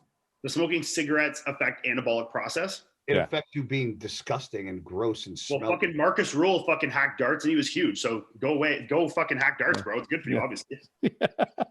Hack darts. I don't think it's a big deal if someone smokes. I think if you're smoking to the point where it's affecting your performance, then you're smoking too much. Yeah, don't smoke, chew. No, but guy, I'm just saying, like, I don't think there's any reason why we should judge, like, oh, you're disgusting if you fucking smoke. Like, no, I chew tobacco and that's gross, but people that smoke just fucking their hands stink, their fucking clothes stink, their car stink, their house stinks, they stink. Yeah, there's something about that, but I mean, it's I chew it, spit it in a bottle. Yeah, it looks gross, but you can't. You don't think that's disgusting? It's gross. So if me and you go, so let's second, me and you go to dinner, and I had a cigarette on the way in, so my hands smell like smoke. But you're sitting at the dinner table spitting into a cup. No, time out. Would never do that. Okay, fine. I wouldn't do that. Not at dinner. Let's say I come to your house and we're hanging out in the backyard. I'm having a smoke, and you're spitting tobacco. Okay. What's more gross? You're spitting into a fucking bottle. Because people spit on the ground. Fuck that. Hold on. Time out. Sorry, dude. Ian, watch this. Ian, I don't want to watch this, Ian. He's trying to impress you. Here we go. Impress Ian. Walk around spitting all day long on fucking streets and fucking parking lots. So what I'm doing, spitting, is no different. Nobody walks around blowing fucking cigarette smoke in everybody's face. No, I love how your argument. I love how your argument. My spit in my bottle doesn't affect your bald head. You blowing a fucking cancer stick in my fucking direction bothers me. I love how your argument changes. Like the dramaticness of each argument is like goes to your like you're gonna blow it in my face. People spit all day long. I'm like, yeah, people smoke all day long too. So what? Listen, you don't like when people fucking. I'm doing to you what you do to everybody else. Not to mention somebody walking down the sidewalk spitting. I'm like, that's that guy's a fucking. What's the difference? People walk on the sidewalk and they go like this, and it blows back. Yeah, the smoke blows away. It's like, if who cares? Smoking cigarettes. Generally, people who are smoking cigarettes are spitting quite a bit too, though. Aha. I'm asking you 2 scenarios. Like when you smoke a cigarette, you've obviously smoked cigarettes. All right, why don't we ask Iain? Iain, if you were sitting, hey, let me talk. If you're out on the bar patio and you're smoking cigarettes, you're spitting for sure. You're like taking a couple drags, you're spitting. You know? No. I listen. No, hold on. I have friends who smoke. We sit in my backyard. They'll have a drink and a smoke. No one's spitting in my backyard. They're smoking. Yeah, I'm not saying I care. I mean, all my fucking buddies smoke. I don't know. Like, I don't give. I don't care either. I'm just saying I don't see my friends spitting. Like Iain, if Fouad was sitting in a chair smoking a cigarette, and Guy was sitting in another chair far away from Fouad chewing tobacco, which would you prefer to sit to? Which one you would think is least like affecting you or gross? Okay. Listen, man. Hey, I'll give it. Here we go. You motherfuckers can't even pick. I'm going to pick here, and you're not going to like it. So I'm going to pick the cigarettes only because I'm more accustomed to being around people smoking. Canadians stick together. Y'all suck. I don't find that as gross as something. Like, look, honestly, I would rather someone, if we were sitting in my living room, I'd rather someone smoke a cigarette in my living room than someone sit there with a bottle spitting in my living room. Ew, Guy, it's not about my side or your side. I don't smoke, so I don't care. This is what I'm trying to say. The visual effect of watching somebody have a cigarette doesn't affect me at all. If we're in close quarters and the smoke is in my face, yes, you're right. I would rather have somebody spit because I don't want to breathe in all this. But if we're outside, I could give a fuck if someone's smoking. But to watch somebody spit into a bottle, like or a mug or whatever the fuck it is, over outside, just spitting on the grass. I don't walk around spitting outside, so I don't know what you're talking about. Like I don't remember the last time I spit in public unless I'm a spitter. Like I spit all the time. Me too. I spit. Like if I'm sick and I cough phlegm up, I'll spit it out. But I think I have a disease. Like I walk outside, if I like the first time I step on the street, I'm like, why are you guys spitting everywhere? What the fuck? I get out of my car from a drive or walk out my front door, I'm like, you know? I don't understand. I spit in my driveway. I'm like, why am I spitting in my own driveway? It's disgusting. I do it anyway. I don't get.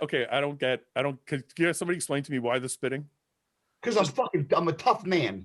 Is that what it is? Is that what it is? Okay. It's cool, Fouad. Start spitting more. It's gonna be cool if I spit more. Okay. Yeah. Sometimes it's like it's the start. Like I'll get out of my car, like I pull up to Starbucks and get out, and be like, ah, and then walk. What? Yeah. I'm the exact same. It's kind of like my jump start to going sometimes. Why do I feel like I'm always the most normal and always end up not normal? I'm like, listen. Where are you going after the podcast? I need to know in the comments section if this, what the fucking scale is here. How many people spit like all the time on a regular basis, and how many people spit like when they have to? I need to know like if I'm normal or not, because you guys make me feel like I'm fucked up. But then today, where are you going after the podcast? Are you going anywhere? I don't know. Maybe. Why? I might go to the grocery store. Why? Yeah, when you go to get in the grocery store, go to the grocery store. When you park, get out, stand up, and just give a nice spit on the ground and see how you feel. Just go inside. I won't do that. It's gross. I won't fucking just spit for no reason. Like it doesn't make sense to me. You want me to not shower, go to the grocery store, and then spat on the fucking pavement? Listen, see, Guy, I'm making you a better person. You're making me worse. You want me to stop showering and start spitting everywhere? I want you to start smoking cigarettes too. And start smoking cigarettes too. Because that's cool. Smoking cigarettes is cool. Holy fuck. You know what? I don't actually give a shit what people do. Did you ever smoke cigarettes like when you were younger, any of you? Yeah, I did. I tried them. They're gross. Dude, I smoked all through. I started when I was 14 years old. Yeah. And I smoked all the way until all the way through university I smoked. Yeah, I'm the same. Yeah, That's crazy. It doesn't bother me at all, man. We go to bars and shit. People smoke. I don't give a fuck. I don't. Like I said, it only bothers me if I'm in close quarters with someone. Weed smoke doesn't bother me, but fucking cigarette smoke. Oh. Yeah. All right. Okay, we'll do a couple more. This is interesting. Most important ingredient of a pre-workout. For what? For who though? Yeah. Well, I know it's Like for Okay. me, it would be like arginine or like one of the Citrulline. pumps. Yeah, citrulline. Glycerol. okay. It could be That's fair. caffeine. It could be beta-alanine. I mean, which way you want to look at this from? You know? Yeah. Yeah, I guess you're right. I'm going to say this as a generalization: caffeine. I mean, like, See, I don't use any I take no caffeine in my You brew. take a stem free, yeah. but I'm saying from a generalization. I think Most people yeah, want out of a pre-workout, they want energy, they want stimulants, I agree. and that's don't- why I don't you can have think- a coffee or a Monster, and it could be a good pre-workout. You know. Yeah. Okay, so I guess I'll try and answer it objectively and personally. So objectively, I think a pump ingredient is probably the most important ingredient in your pre-workout. I think Ian's right though. Most people want a pre-workout for energy. Yeah. Yes. So I think that's how that would go. And then I guess individual for me personally, it's also for me personally, there's an ingredient we have in our shit called Pico 2. I don't know if you guys have ever tried the product. Yeah. It's I think actually become my favorite ingredient. Yeah. It's just the endurance because I can train longer and better. Like It's good. Yeah. Does ANS have anything like that? We have it in our dialite. Yeah. Yeah. Guy, does Blackstone have that? I don't know Pico 2's in hype, but I know Pico 2 because I was Pico 2 came to my attention when I was with my last company because one of the products we came out with had Pico 2. We came out one that just had I think it was a pill that was just a Pico 2 pill. Yeah. So yeah, It's a good product. Okay. Let's do one more. Now you got me. Now I'm like gonna go check like the back of Blackstone shit and see Pico 2. It's probably beta alanine. Most companies use beta alanine, but I think Pico 2 is kind of like a newer version, I guess. Yeah. Then that's the trademark name, right? Is Pico 2. Yeah. I don't know what the next question should be. Why do people push their testosterone bases so high when there are more tolerable selective compounds? I'm not sure what that means. Ian, you want to take that one, or Guy? Sorry, say that again. Why do people push their testosterone bases so high when there are more tolerable selective compounds? Ignorance. I think they're just uneducated and don't know, but they know what test is, so they think more is better. But isn't test the best compound of all of them? It is, but I had a client come to me. He was taking 2,500 mgs of just test. How the fuck? Like, where are you putting it? Bro, Yes. I was like, dude, you're just, and he was like, I'm like, of everything combined, he's like, no, just an anthe. I was like, dude, you're gonna die. How is he? Well, you're not gonna die. Nothing's like. You know what I'm saying, bro. Yeah, I don't know where. I don't know where you're putting that amount. I mean, unless you're doing T400 or then maybe you can double up. No, but I mean, if you're doing like test NF8 at 2 cc's, like of 500 milligrams, and doing that 4 times a week, I mean, 4 times, that's 5 times a week. 5 times a week. Yeah, Yeah, I I guess. go back. Yeah, it's our prophecy. Our prophecy has a gram of Pico 2 in it. Yeah, it's a good ingredient. So you guys don't think? I always thought test was the most important compound though in my stack. I agree with that. I mean, in a sense. I mean,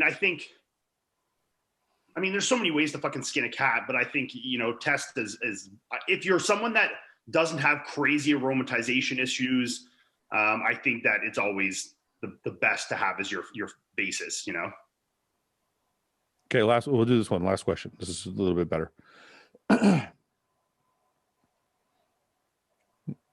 What the fuck? Okay, this one's just weird. I have to ask this. How does a blind person find their guide dog shit? Oh, that's a good question. Yeah, do they just not pick up the shit? Wow, that's a fucking great question. Guy? Anything? Is the dog that well trained that it fucking shits in the toilet? No. How the fuck? That's I want to Google it, but I feel embarrassed to put that into Google. Oh, I Googled this.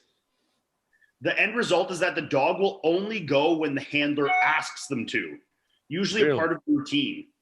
So they'll bring the dog out, the dog will poop, they'll know where the dog is, they'll pick it up. All right. They still have to probably feel around a bit. Yeah, but I pick up my dog outside, but I have I've seen these too. The dogs can also be taught to use a toileting harness. So it's like a harness with a bag attached, and they poop into the bag, and then they take the bag. That makes sense. Okay. Learn something new every day. Out here like three morons for about Learn something new. Hey, well, fuck, it's not an easy question. No. All right. Last question. If you guys could go back in time, where and when would you go to? Ooh. Oh, I don't know. I want to see something fucking cool. That's for sure. I would want to say like, I think like anywhere between like the 1920s to like the 50s. Oh, fuck that. That's like where? Great Depression. Fuck that shit. I don't want to be in there. Guy wants to go. That long. Relax. Where do you want to go? America in that time? Yeah. Okay. So you want to live in the let's say the 40s. I think like I had a conversation outside a doctor's office not too long ago, and there was an older gentleman, probably in his mid 80s, and we were talking, and I was like, man, I said the world that you grew up in, I said, is a lot different than the world that I grew up in. I said, I envy you. And he goes, the world. He looked me dead in the face, didn't even fucking mumble, and he goes, the world that I grew up in was the best world. And I go, you're absolutely right.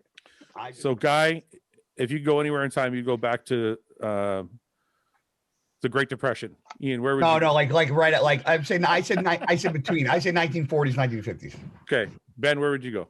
You'd like to go right back peak World War II, just like I'm going like an hour and a half ago. Back before this fucking podcast started. Okay. Ian, where are you going? Oh, I don't know. That's a tough. I want to see something. What's really cool that happened in history? Like, there's so many fucking cool things, you know. I'm thinking like California, 1970. Yeah, I mean, obviously, when you look at it from a completely historical standpoint, there's no better time to be alive than the current. Yeah, but I don't like. No, that's not true. That's not true. 14 months ago, yes. No, sorry. Why 14 months ago? What's that? Before Corona.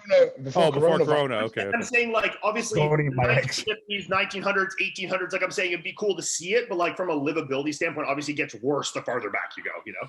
Yeah, I like the 70s though. It's like the perfect like bodybuilding. You want to go back to like the 90s, you know, like 1990. You know. I love how I said, by the way, the 50s, and everybody got their fucking. Oh, look at Guy, the Great Depression guy. This and no, you said the 20s. You said the 20s. I said the guy I was talking to, like they're around the 20s, but I didn't know his age. So I said, what's wrong with what I said? I said the 50s. You go 20 years ahead. The 70s, everybody's sucking your dick. It's not a competition, Guy. Guy always thinks it's a competition. It's like, how many times can he be right versus how many times I'm right? Absolutely. I just want to live in the Arnold era in California, and I thought that was cool. That's all. That'd be cool. I'd be down with that. Yeah, you both beat him on stage as well. now I'm gonna catch heat for that. You fucking idiot. What are you saying? We both beat him on stage. Oh my god. You would. You'd be the best bodybuilder on the planet. All right, guys. Fucking go eat. Talk to you boys next week. Bye. Thanks for watching. Please subscribe, share with your friends, and like the video. And if you get a chance, check out the description for all the different links to all the different places you can find Hostile and myself. And lastly, check out hostile.com for our new line of supplements and all of our apparel and gear. Thanks again for watching.